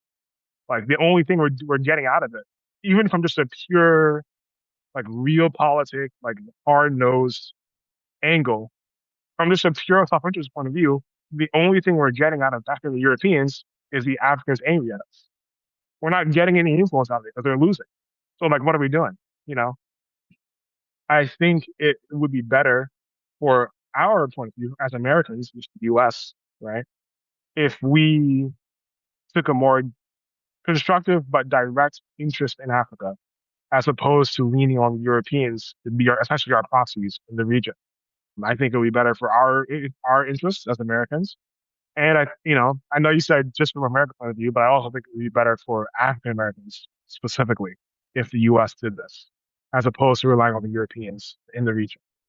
Yeah, I mean, it would be the dream of a Leon Sullivan, right? Who had created, I guess it was the Opportunities Industry Council or something like that, where it was basically his dream to have African Americans doing business with Africans in straight trade. And definitely if we came in, and I think that's what President Obama was trying to establish before he left. I think that's what Vice President Harris wanted to do if she had gotten to be president. She really kind of intimated that. And then none of that would have happened if there wasn't an African Union that had become more stabilized, right? Where we could go in and talk to people. So, everybody says, well, the United States wasn't in the colony business. I said, well, Liberia actually was an American colony, and so was, to a degree, Sierra Leone, because that was the place where a lot of freed slaves decided when they took the boat ride back to Africa, and that's where they settled. So, we were a colonial power, a colonial influence, even if it was just a little small part, but not like the Europeans. And I think you're right, because that kind of leads me to my next question. What is the soft power advantage? So, first I want to say that's interesting. Leon Sullivan. I had not heard of him. I'll have to look him up later. Decided to do so. He said he did business. He promoted business ties between the U.S. and Africa. Yeah, Leon Sullivan. Leon Sullivan. Yeah, he was a graduate of West Virginia State University, and he had started an organization to develop trade with African nations, trying to set up African American businesses to do trade. And I guess he set that up like in the 70s, late 70s, and it was pretty big in the 80s and the 90s. And I think he passed away like either in the late 90s or early 2000s. But that was kind of his deal. That's fascinating. I never heard of him. I have to do more research to that. Thank you for that. As far as soft power, I think the U.S. has several advantages in terms of soft power with Africa, particularly relative to the Chinese and the Europeans. One of which, and I think the best one is the African diaspora, in which I would include both recent African immigrants and their descendants in the U.S. and African Americans. The entire Black population. I would include as part of the African diaspora, and it's a significant edge. And I think if the U.S. wants to, quote unquote, win in Africa, it will develop that edge. One, the diaspora has always been interested in trade, as you said, in trade and in strengthening the African continent. And there's a long history of that, of engagement with Africa for hundreds of years now. And I think harnessing that would be to our mutual benefit. All three parties, Africans, the diaspora, and the U.S. government, the U.S. country and state. I think we'd all benefit from developing that edge. For Africans on the continent, the African diaspora represents a huge pro-African voting bloc that could very easily, decide to vote for pro-African policy at the national level. And I'm kind of surprised that maybe I'm wrong, but the continental Africans have not really developed that very well, which seems to me pretty obvious. But, maybe I'm wrong. Maybe they have done that. I haven't seen it, but that seems like an edge to me. The U.S. is the largest market in the world, the richest market in the world, I should say. And so, if the African diaspora were to be pro-AGOA, the African Growth, the Opportunity Act, the act that keeps the U.S. market open for African exports. That's a very important act for many African exporters. And if the African diaspora was to be in favor of that, like loudly in favor of that, enough to sway the government to keep it open, which is not happening right now, that would again be the benefit to us in the diaspora, to Africans on the continent, and to the U.S. state, because the U.S. state will be able to put in a policy that benefits the continental Africans and help sway them a little more, that little bit more to our side against, say, the Chinese or the Russians. So I think there's a lot of beneficial triangulation that can happen between our three sides, in the realm of soft power. It doesn't have to be all guns a-blazing military stuff. It could just be simple trade, simple diplomacy. And I think the three sides here can work together on that to further that for all of us. Yeah, because that was the reason why people were so upset when Elon Musk and Doge shut down U.S. aid, because that was soft power, right? That was like we were providing food to countries that needed help. I think we were providing condoms for some nations, you know what I'm saying, to deal with the AIDS epidemic and all that. So that was kind of our entryway.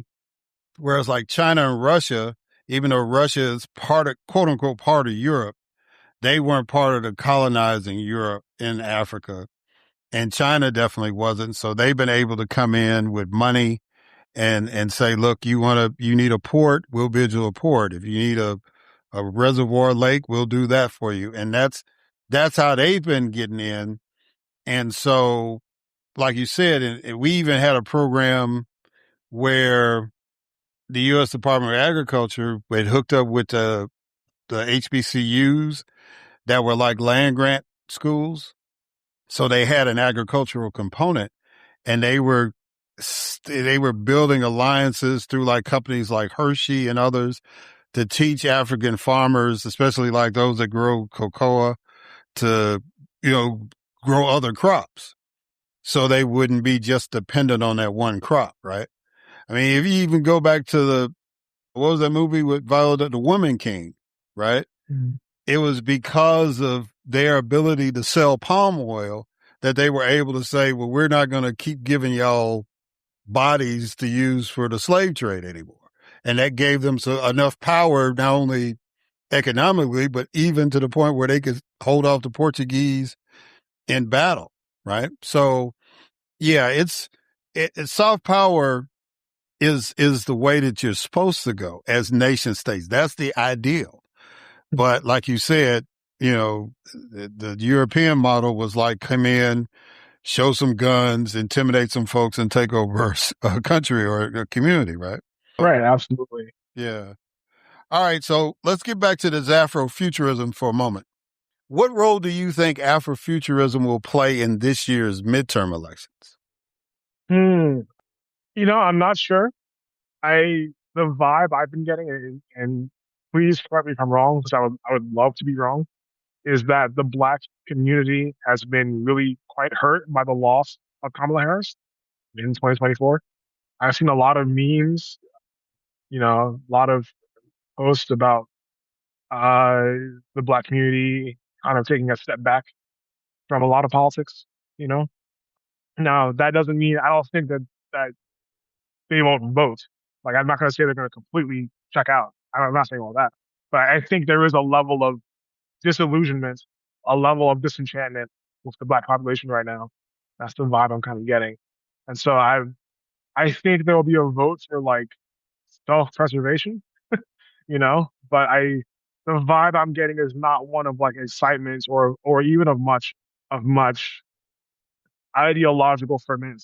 I think from what I've seen and heard, the most aggressive ideological force right now is probably ADOS and FBA, like those kind of movements, that kind of, I wouldn't even know what to call them, nativist kind of movements. And I wouldn't call them democratic, like blue movements at all. So I don't know. I think for the most part, African Americans will vote Democratic. I think we've been quite hurt by this administration, and I think that will get people to the polls for the most part. But I'm not seeing much in the way of like anything beyond that, And like I said, I would like to be wrong. So if you think something else, please help me out. Well, I think initially, after the November 24 election, I think that was seriously the vibe.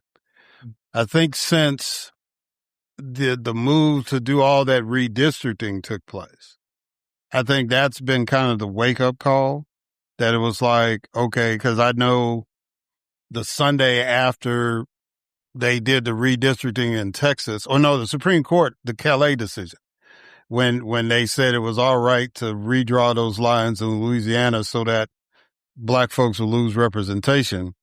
It was like the Sunday after that, it was like thousands of Black women got on Zoom and was like saying, okay, we got to organize for the election.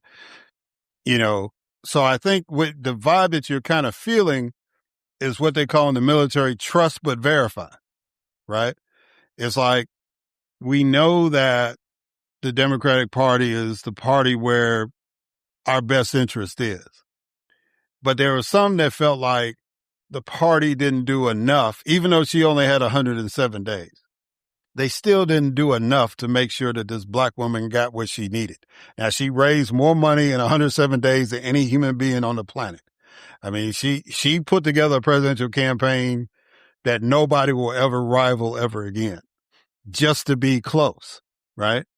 But, you know, a lot of black folks that could have made money as far as consultants and stuff were left out of the loop.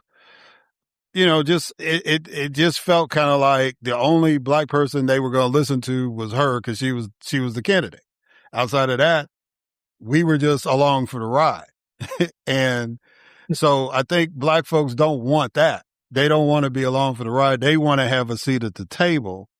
And to be honest, they want to dictate the terms. So South Carolina now next in 28 is going to be the first state to hold a primary on the Democratic side again. And that was basically what I'm saying. Okay, we heard you on that one. Now there's still some hurt feelings because Atlanta got denied this past week. They got denied the opportunity to make it to the finals for the convention in 28. And the mayor got real upset about that. You know, they're ignoring black folks again, you know, but it's like, you know, it's kind of a give and take because the Democratic Party is what it is. We have a vital role in it. Black women are probably the most solid voting bloc they have, but you have the LGBTQ community, which spans more than just black folks. And you've got the Asian American Pacific Islander community, which is slowly coming to a majority Democratic Party. We're trying to get the Latino community back, right? And that seems, thanks to these ICE raids, I think that's happening. So, you know, the party has a unique challenge where they have to figure out a way that they can put together a platform that lifts all boats. And back in the day, they used to do it when I was really involved in politics by just staying down the middle. And I don't think we can afford to just stay down the middle this time because the other side has gone too far to the right, where if we go to the middle, we'll just be Republican light. You know what I'm saying? We got to push it all the way forward. And maybe that's why in your part of the world, you may not be seeing the excitement because they may not feel like they're going far enough away from the Republicans to get them excited and generated. But like, you know, like you said, I think they're going to vote, you know, it's just because they want to send a message, if nothing else, but it's not going to be out of enthusiasm. I think, like you said, survivalism, anger, more so than enthusiasm, right? And that leads me to this next question. Well, actually, I got two questions based on this, right? So this past Tuesday in Florida, we had a progressive black woman win the Democratic nomination for the U.S. Senate, but you got a conservative Republican black man as the Republican nominee for governor in the same state. So my first question is, can those two diverse political thoughts coexist in what we are looking at as Afrofuturism? That's the first question. So you're asking me whether progressivism and conservatism can exist in the same kind of Afrofuturism. That's interesting.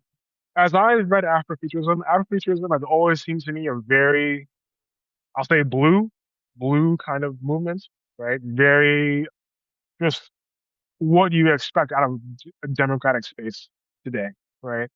So I would say conservatism has not really had much space in Afrofuturism as I've seen it. So part of me wants to say no, you know, but I guess Afrofuturism has never, as I've seen it, as outside of being pro-black, right, in that kind of sense, in a kind of like blue sense, it's not really that political. I don't think so. And I'm sure if when someone hears this, they're going to like post a link proving me wrong. But from what I've seen, it's not expressly political, right? It's not like vote here, vote this way, do like believe this. It doesn't really do that, right? So I guess in an Afrofuturist world, you could have those two interests coincide. And I guess part of my interest, political interest, is seeing kind of Black people kind of migrate to the South in huge numbers, enough to kind of flip the South their way, right? And so I think if that were to happen, if we consider this kind of an Afrofuturist project, if that were to happen, there would naturally be Black conservatives doing their thing. Like they're not going to go away; they exist, right? So, and you know, in that Afrofuturist project, they would exist and they would do their thing. Would they win? Maybe.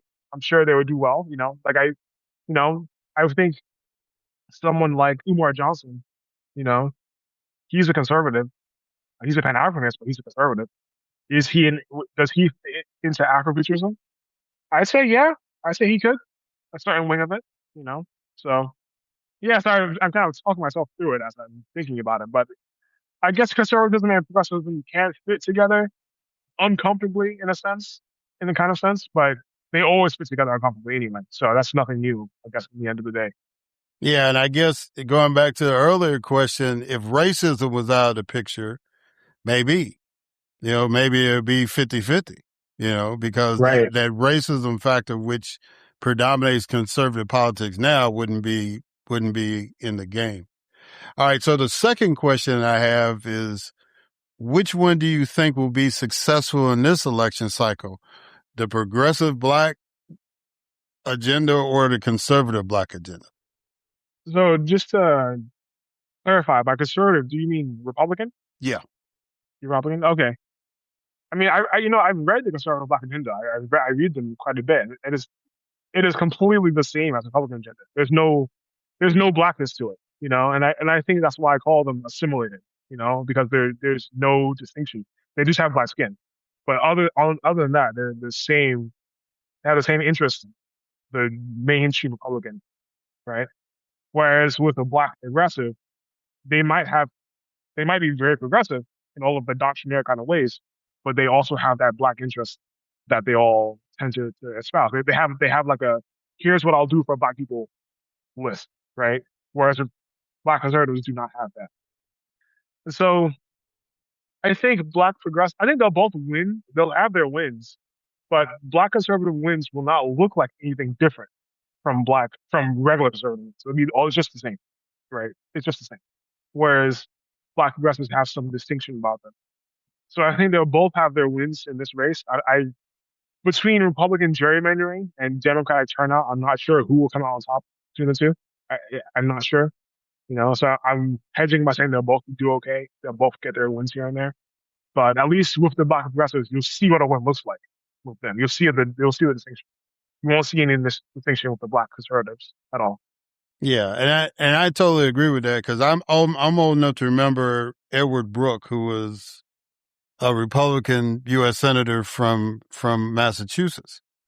And, he would not be a part of the Republican Party that's existing now. I got a friend at Les Range, people like Thomas Sowell. I don't think those guys would fit in this current Republican setup, but they're Black conservatives, right? And I forget Armstrong's last name. I want to say Williams, but that might not be right. But I just saw him. He was actually covering the Democratic National Convention 24. But he was one of those guys that was like, I'm a conservative, but I'm not a shill for the Republican Party, right? And even Medgar Evers' brother Charles, after Bobby Kennedy died, he started becoming more of a conservative. But I'll never forget him telling me, it was like, he said, Eric, I'm Black first. And if I can get the Black agenda carried through the Republican Party, then that's what I'm going to do, just like you do on the Democratic Party. So, I think that's that what you're basically saying, if the Black conservative agenda is no different than the white conservative agenda, then it doesn't benefit the Black community. And it's hard to get current Black conservatives to understand that, but, it is what it is. In 2023, you wrote this for Afro News. This Black power is not the Black power of yesteryear. So my question to you is, how has Black power evolved over the last 60 years? And are we closer to self-reliance throughout the African diaspora based on that? The way I see it, Black power over the past 60 years has become bluer in the sense of being more democratic aligned, and I mean that not in terms of just voting for the party. I mean culturally, it's become bluer, right? Like Black power is more expressly pro LGBT, for example. It's more expressly pro feminist. It's just bluer. It's a stronger part of that coalition in a cultural sense, not just a pragmatic sense. You know, so I would say Black people who are pro Black power, they now most of them simply truly believe these other things, and they tie them into their Black power ideology. People like, I'm using him again as an example. Umar Johnson, he's a pro Black power, but he's very conservative, you know, and people like that are not in the driver's seat right now. It's the Black power liberals and progressives who are in the driver's seat. And I think that has been the major change in Black power in terms of on this topic here. In terms of, what was that term you used again? Self-reliance. Thank you. It's a difficult question to answer. We are a minority, and so there's a limit to how far self-reliance can go as a minority group, right? The Black economy is not large enough to support all Black people. It just isn't, and the Black voter base is not large enough to do what it wants on its own.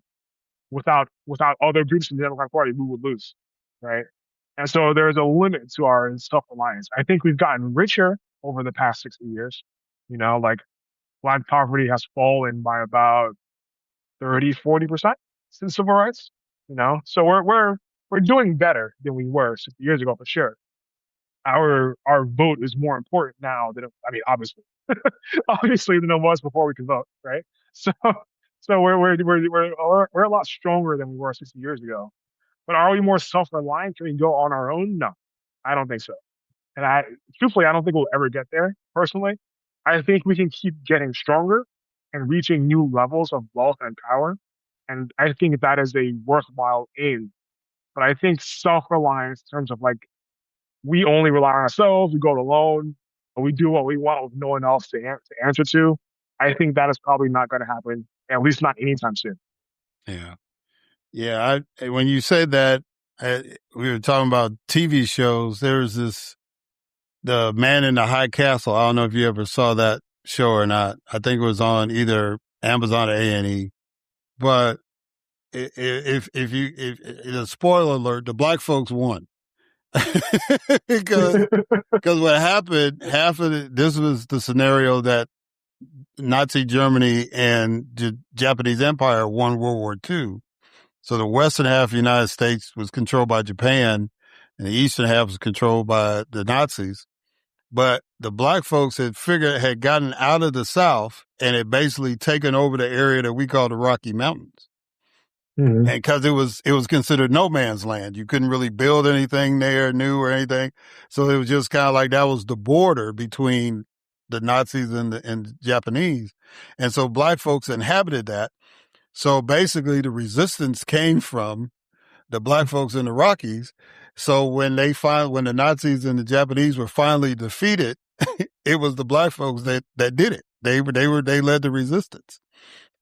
So, when you see a country divided up like that, I think that's about the only scenario where Black folks could have their self-reliance. Like you were talking about all Black folks moving to the South. That was the original concept of the Republic of New Africa. Charles Blow just did a documentary saying, what if Black folks all moved to the South, right? And so that's kind of been like a dream for a long time. I always used to mess with my friends with the Nation of Islam, and I'm going to let you go.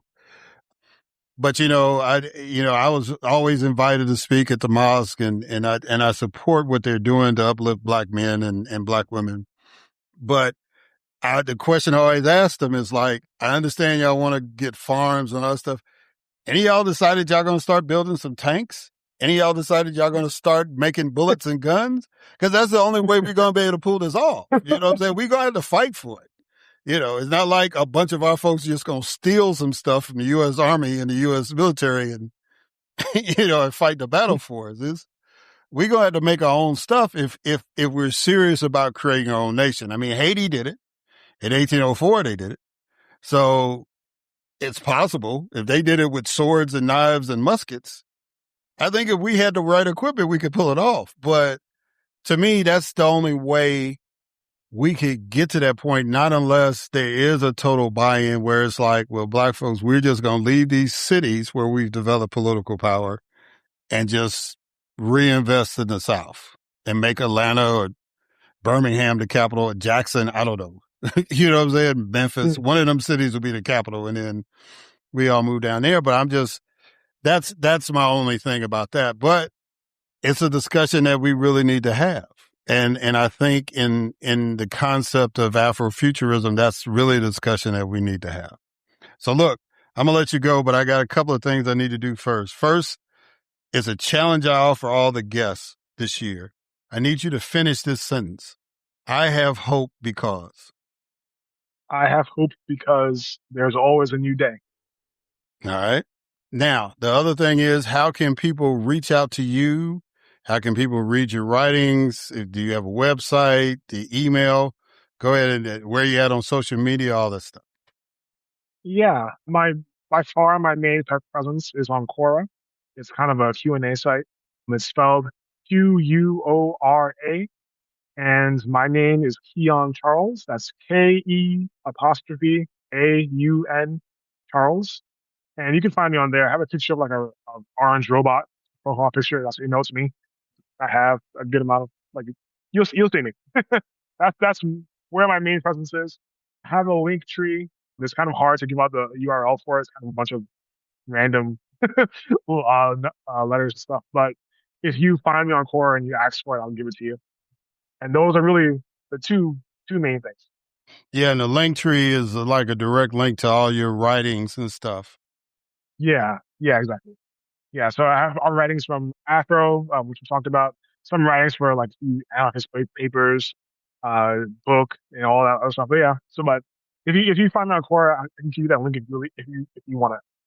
Well, Keon Charles, I greatly appreciate it. The other thing I want to tell y'all is that, so apparently Keanu Reeves' middle name is Charles. And so some people will like hit that as like, and it was like, Keanu Reeves, no, I'm trying to find a brother. Where the brother at, right? So, but it's Keon, KE' capital AUN Charles. If you type it in that way, you'll get directly to this brother here. And Keon, I again, man, I appreciate the conversation. I appreciate you reaching out to me. And one of the rules is that, now that you've been on the show, you have an open invitation to come back. So I know you're going to have a lot on your mind. If you decide to write a book that's going to stay on the shelf, please come on back. Or if you decide I'm going to put the book on the shelf, now we can talk about it some more. Just feel free to come back on, brother. I enjoyed the conversation. Look forward to the next time. Thank you. All right, guys, and we're going to catch y'all on the other side.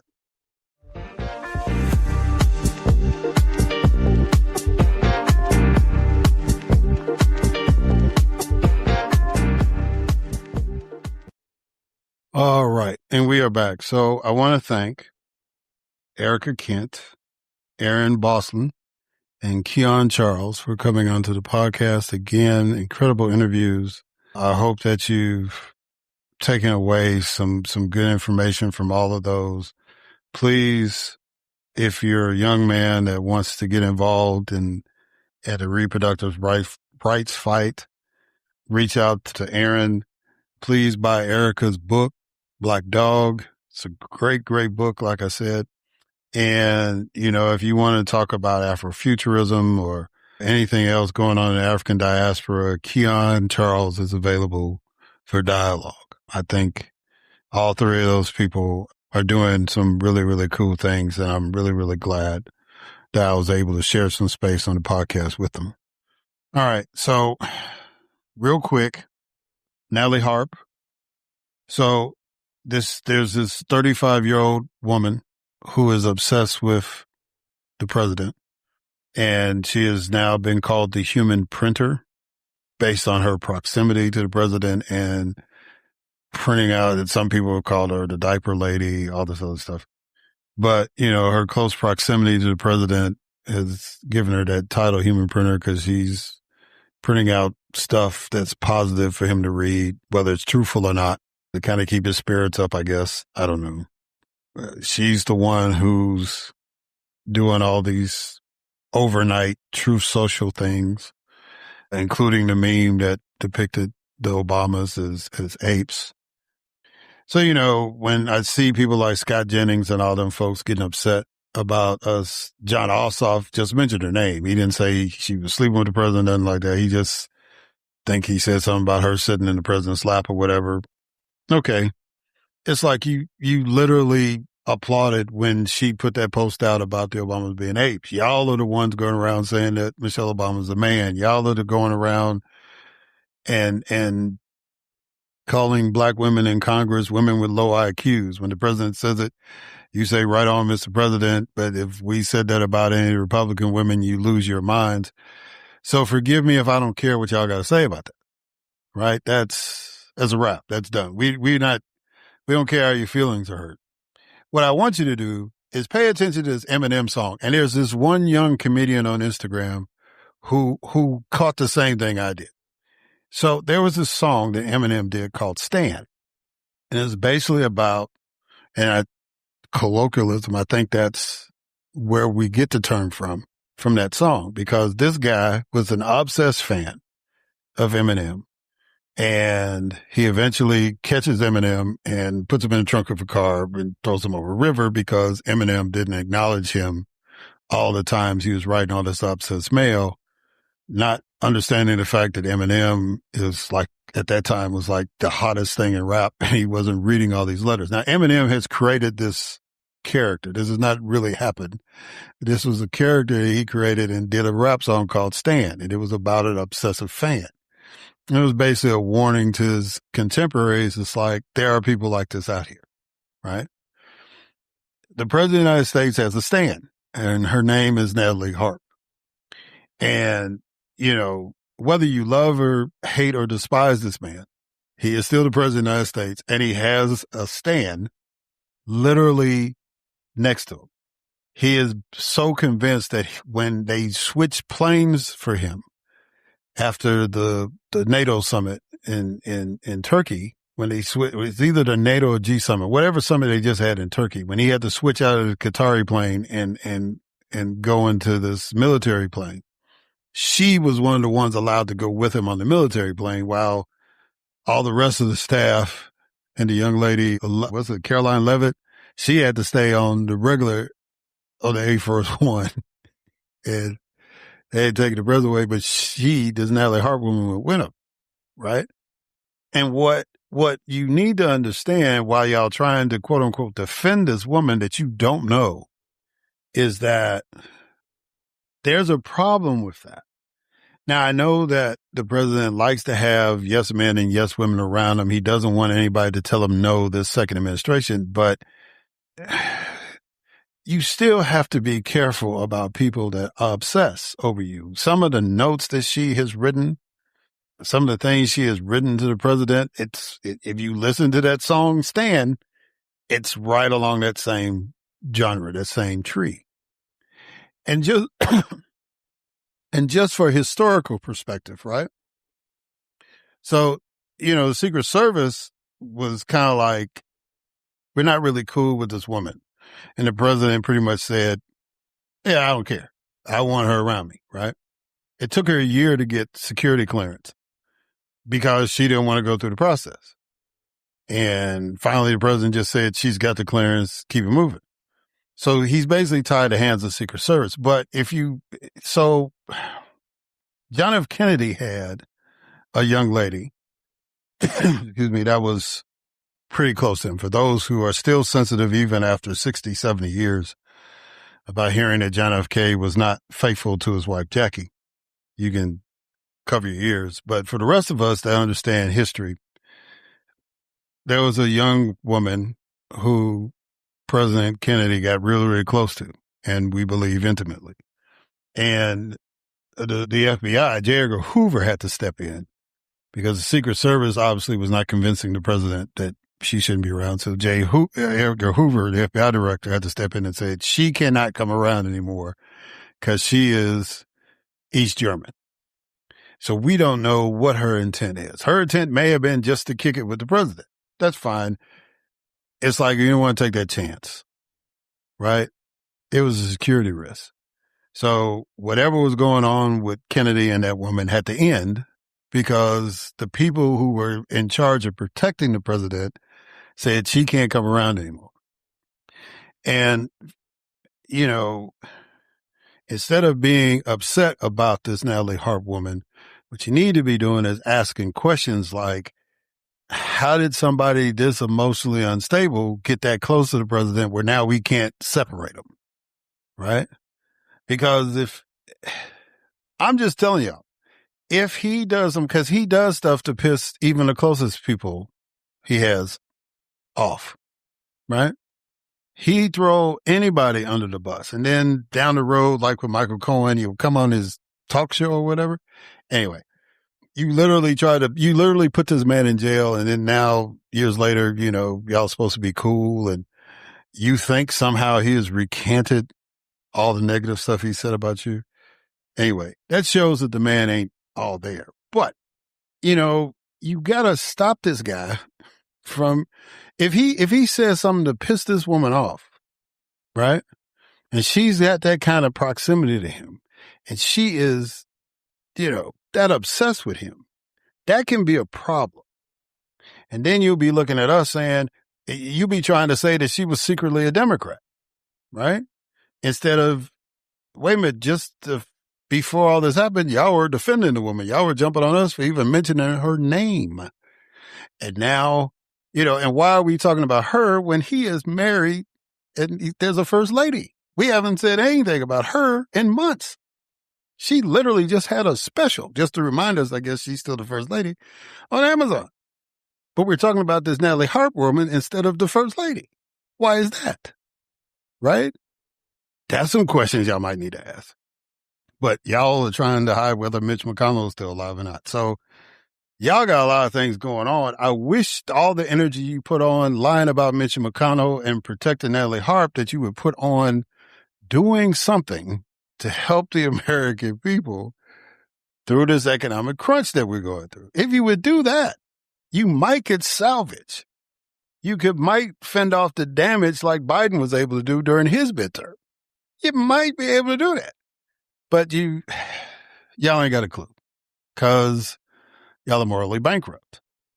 So when you're morally bankrupt, y'all beyond bankrupt. Y'all in receivership at this particular point, morally.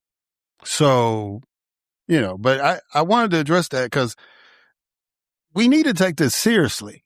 When you got somebody, I won't say crazy because I'm not a psychologist, but this obsessed with any human being, that close to the human being they're obsessed with, that's a security risk. And if y'all want to go to y'all grave and watch the president go to his grave because y'all want to defend this woman and she snaps on him, that's on y'all. I think John Ossoff did a favor by highlighting the fact that this woman is this close to a sitting president of the United States.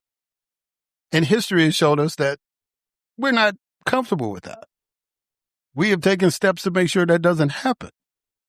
Anyway, I just wanted to get that off my chest. Now, the other thing that has got me pissed off about the president, among a myriad of other things, and Pete Hegseth, who I don't care how he explains his tattoos. I don't care how he explains the pocket square in his suit coat or anything else. If you don't understand that he's racist, then I don't know. I guess he has to go to the Smithsonian before they hide it and just go and put the Klan robe on.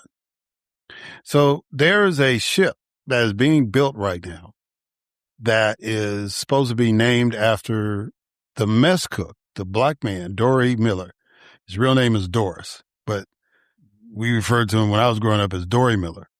The mess cook who literally, during Pearl Harbor, manned a gun on one of the aircraft carriers that had not sunk yet and started shooting at the Japanese planes attacking Pearl Harbor, actually getting credit for shooting down one. He may have shot down more, but they definitely know he shot down one of them, right?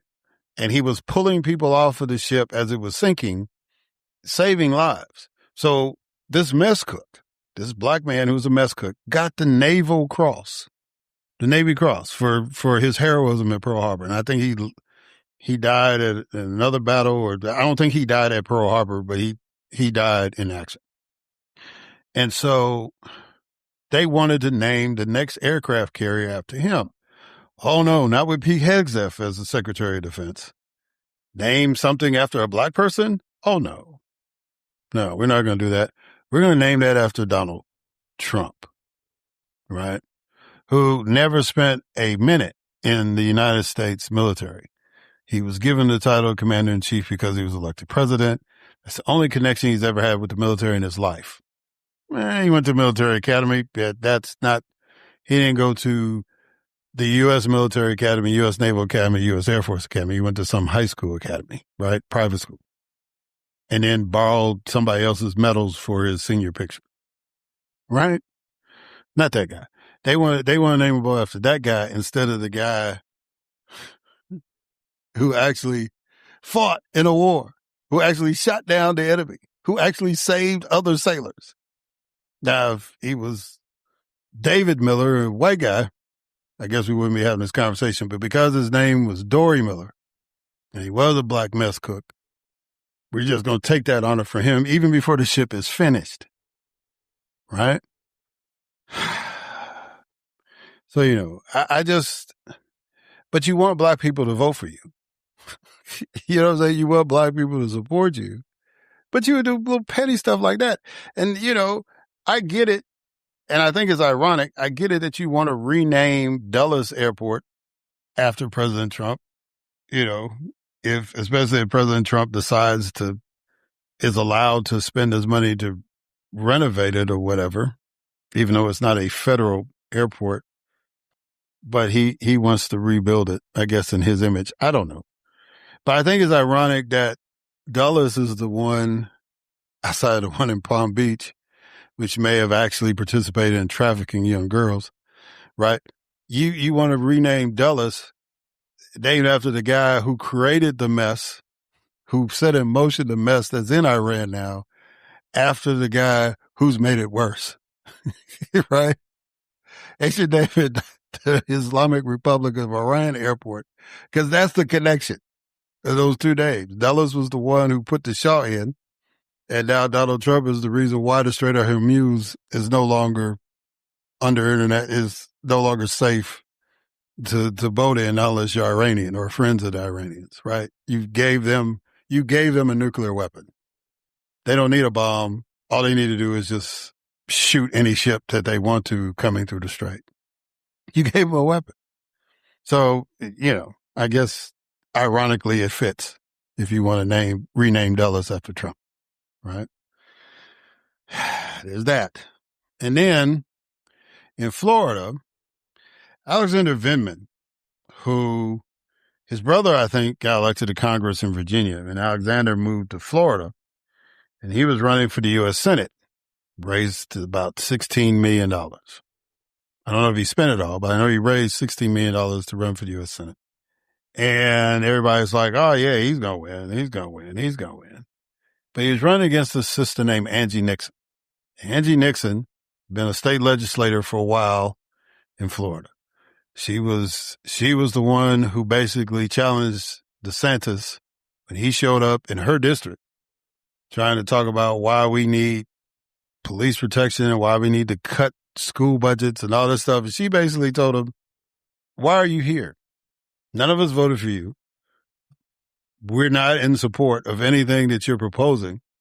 So why are you here? Other than just being audacious. He said some choice words to her, and eventually he left. Right? She single-handedly shut down for a couple of days the redistricting move in Florida, which led to Debbie Wasserman Schultz ending up representing a historically black congressional district. It's okay.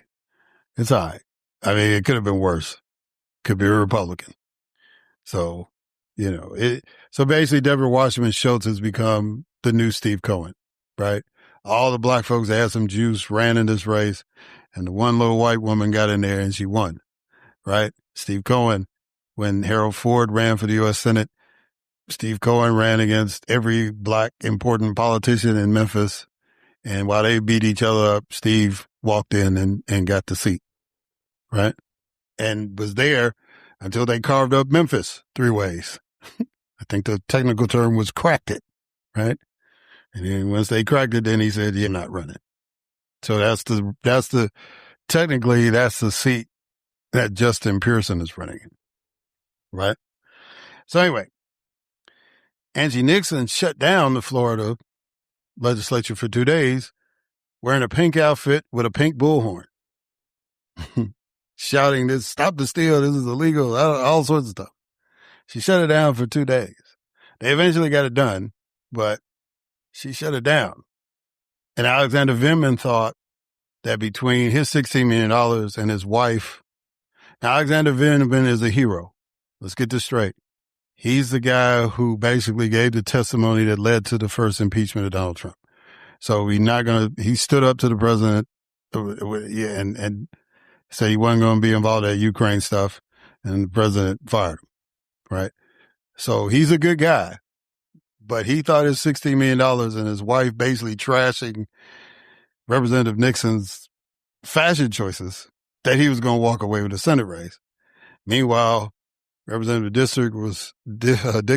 Nixon was traveling the state from the Panhandle to the Keys, and she beat the brakes off of him like she had the $16 million. I mean, it wasn't like she won by like 100 votes, 150 votes.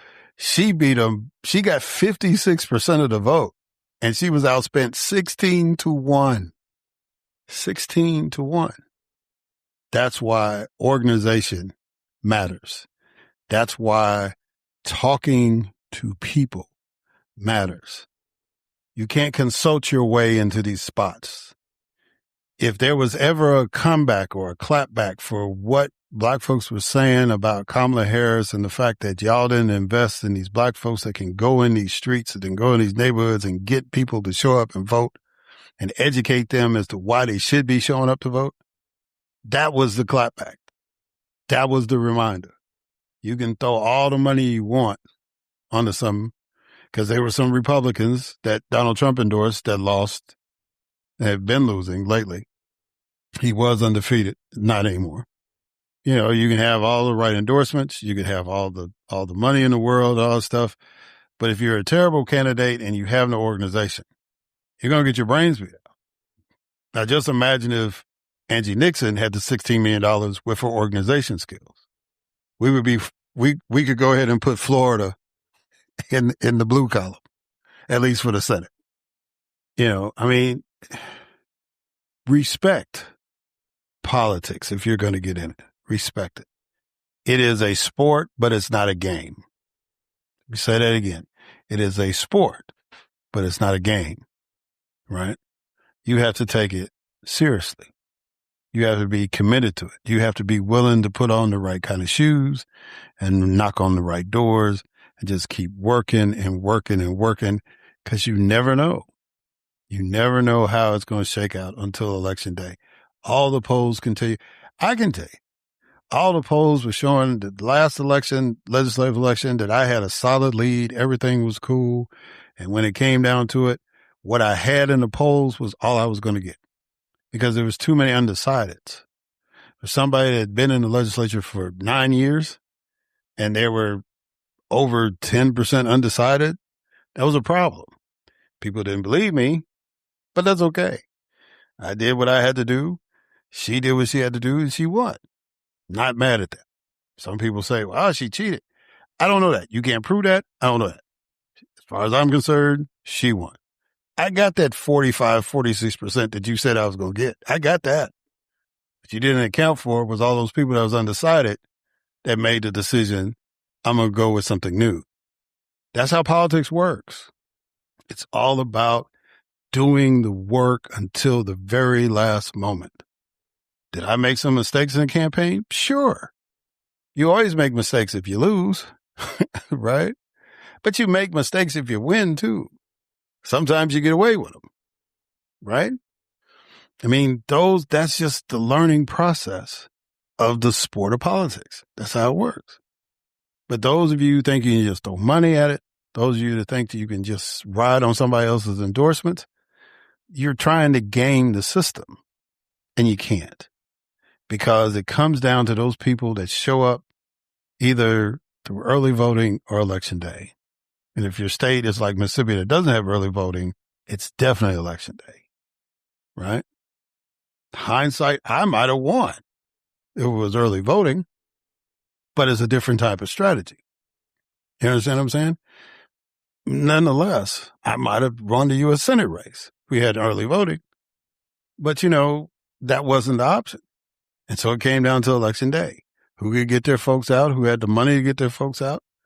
Who had the money to convince people just don't vote for the president, vote for everything on the ticket, right? And that might have been one of the factors with Vindman. Some people voted for Jolly, and there's quite a few of them obviously voted for Nixon, but there might have been some that just didn't vote at all, which lowered the chances for Vindman to pull it off, right?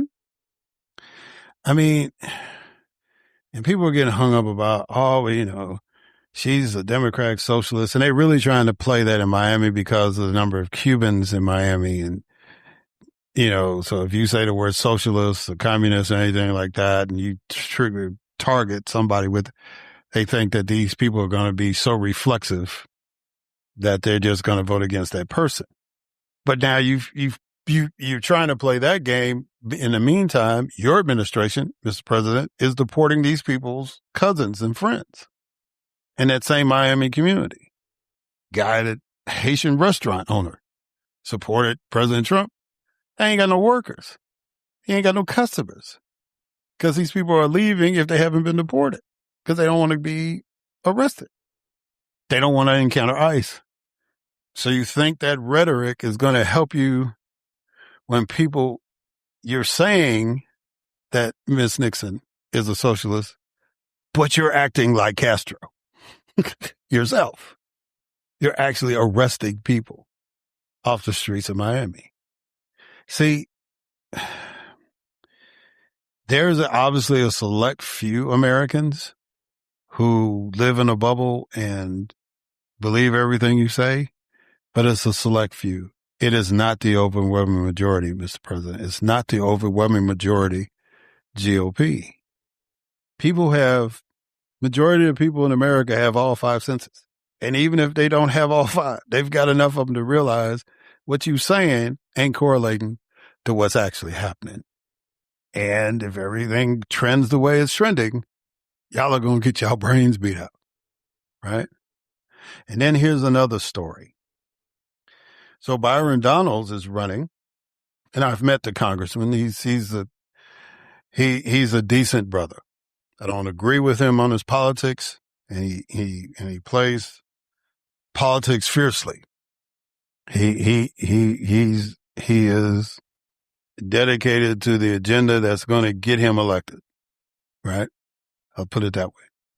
But he's always, every time I've run into him, especially in public settings, he's been very, very respectful and very cordial. I mean, I ain't nobody important, but he could very easily there's been some Democrats. It's like, Van Jones, he's supposed to be on my side, but I couldn't talk to him if I tried to save my life. I was running to everybody else. Couldn't talk to him. Not unless you were at a level where he had to address you, right? There were some people I bored to death. I'm sorry, Miss Finney. I bored to death talking because I was such an admirer of hers and her courage and and her comeback, right? But again, Ms. Finney, if you listen, I'm sorry for taking too much of your time. But nonetheless, you got people that are on your team. Don't even want to say hi to you, But Byron Donalds was cordial brother. Now, would I vote for him? Of course not. Because like Brother Charles said, his agenda is not conducive to what black folks need. He may try to sell us on that, but his agenda is more aligned with making Elon Musk happy as opposed to any black person, including black people like Robert Smith, who's a billionaire, right? Nonetheless. So Byron won the nomination. He didn't crack 50%, which to me, considering his opposition, because there was this guy named Fishback who was a straight up Looney Tune. Charlie Kirk would look at that guy and say, you're crazy. Nick Fuentes would say, you're a little out there, right? This guy got 10% of the vote in that primary. He finished third, but he still got 10%. Byron, a sitting U.S. congressman, couldn't get over 40. A guy who literally, Byron Donalds, if you remember the name, Byron literally got votes to be Speaker of the House of Representatives. He got votes, and he couldn't crack 50. And one of the things that was noticed was that in the counties that were majority white and rural, Byron got his brains beat out. He didn't win. In the counties that had any mix, whether it's Latino or African American, or combination of all three, he won those. But in the counties that were white as white can be, he got his brains beat out. If he's going to run, now that he's the Republican nominee, either these people are going to change their mind and say, well, we're going to vote red no matter what, or they're not coming to vote. And if you're the GOP, instead of worrying about Natalie Harp, you need to be trying to figure out how you're going to convince your cousins and friends in Miami to vote for this black man to be governor. That's what you need to be doing. Donald Trump endorsed him. All y'all need to be making the trip to Florida. All those counties that Byron didn't win, y'all need to be all up in there. Phone calling, knocking on, whatever you need to do.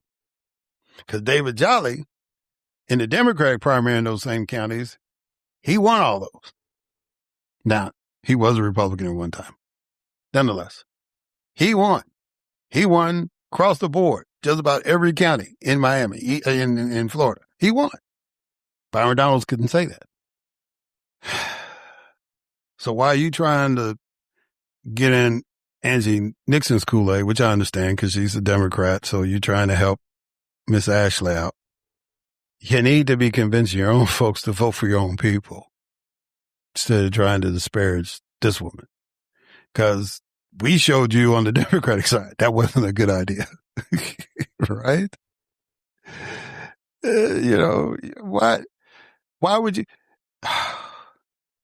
$16 million because my wife said something about that woman's outfit. I lost $16 million. I lost an election. Some of the Vinmen's going to have to work out at their house. I'm just saying, politics is a sport. It's not a game. You have to engage fully. And the Democrats have got to get out of this. We don't want the socialists to win and all that. Look, man, whoever is on your team on that November ballot, you got to support them. You got to. Doesn't matter if your girl in Michigan didn't win. Doesn't matter if your girl in Minnesota didn't win. It doesn't matter if your guy in Florida didn't win. Doesn't matter if your person in Texas didn't win. Mine sure didn't. There were some candidates I was hoping would win in here in Georgia that didn't win. That's fine. When I go to my ballot, whoever's lined up on that D side, I got them. Not unless they ain't done something crazy in between now and the election. I got them. And if they did something crazy, I'm not voting for the Republican. I'm just going to skip that slot. Oh, by the way, I don't know if y'all play these poly markers or not. I do not. But I suggest, if you play the polymarkers, I suggest you watch this. There's a video floating around where Keisha Lance Bottoms confronts Rick Jackson about saying something about her husband. Yeah. Must see TV. It's pretty apparent who the next governor of the state of Georgia is going to be. Because Ms. Bottoms walked up to that man like she already had the job and basically told him, this is how it's going to go down. This is what's on limits. This is what's off limits. She said, I am fair game. Come at me all you will. But if you say something else about my husband or my family, we're going to have a problem. That's basically how she told him. And Rick Jackson ain't no small man, and Keisha's not a tall woman. But Keisha had that business suit on, and she had them folks surrounding her, and she looked that man square in the face and told him. And he said, thank you, nice outfit. And he walked away. Bruh. Keisha Lance Bottoms is going to be the next governor of Georgia. Now, we still have to vote. Still have to make it going. But if you watch that video, you know who the governor is and who's pretending that they want to be governor. That man ain't ready for prime time. That man ain't ready for that show. He ain't ready for that smoke. He would have been better off letting Butch Jones win instead of investing his money. Because he going to get his butt whooped in November. He's already got his tail between his legs now. Keisha Lance Bottoms is about to be the first black and the first female governor in the state of Georgia. And even if I had no party bias whatsoever, if I saw that video, that would have made my mind up right there. Because that's the kind of people we need in all 50 states to remind the President of the United States this is not an authoritarian dictatorship. This is the United States of America. The states are united to create this nation, to build it up, to fight and defend for democracy. That's what we're about. Everybody has a place at the table. I just think some people that might not to be close to the head of the table, right? But everybody has a seat at the table. And yeah, we need to vote accordingly. So I'm going to be interested. It's going to be interesting to watch how all this develops from now until, because Labor Day is when officially everything really gets into high gear. That's usually how it works. And we'll see. But, I just want the Republicans to understand. If you want black people to get behind you, then the racism has to stop.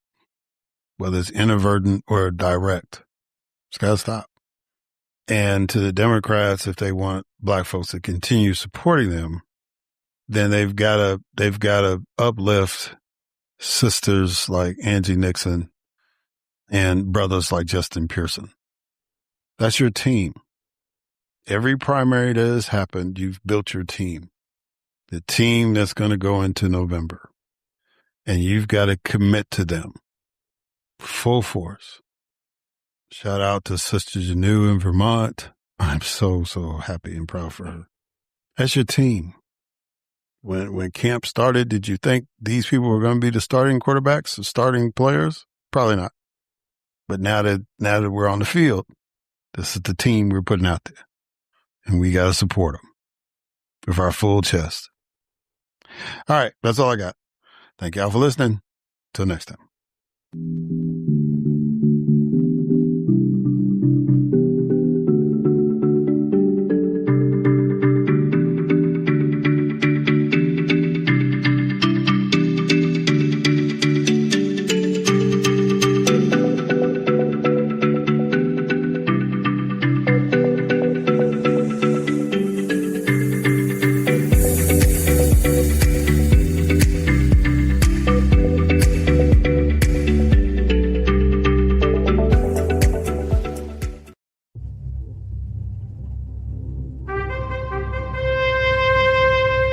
NBG Podcast Network.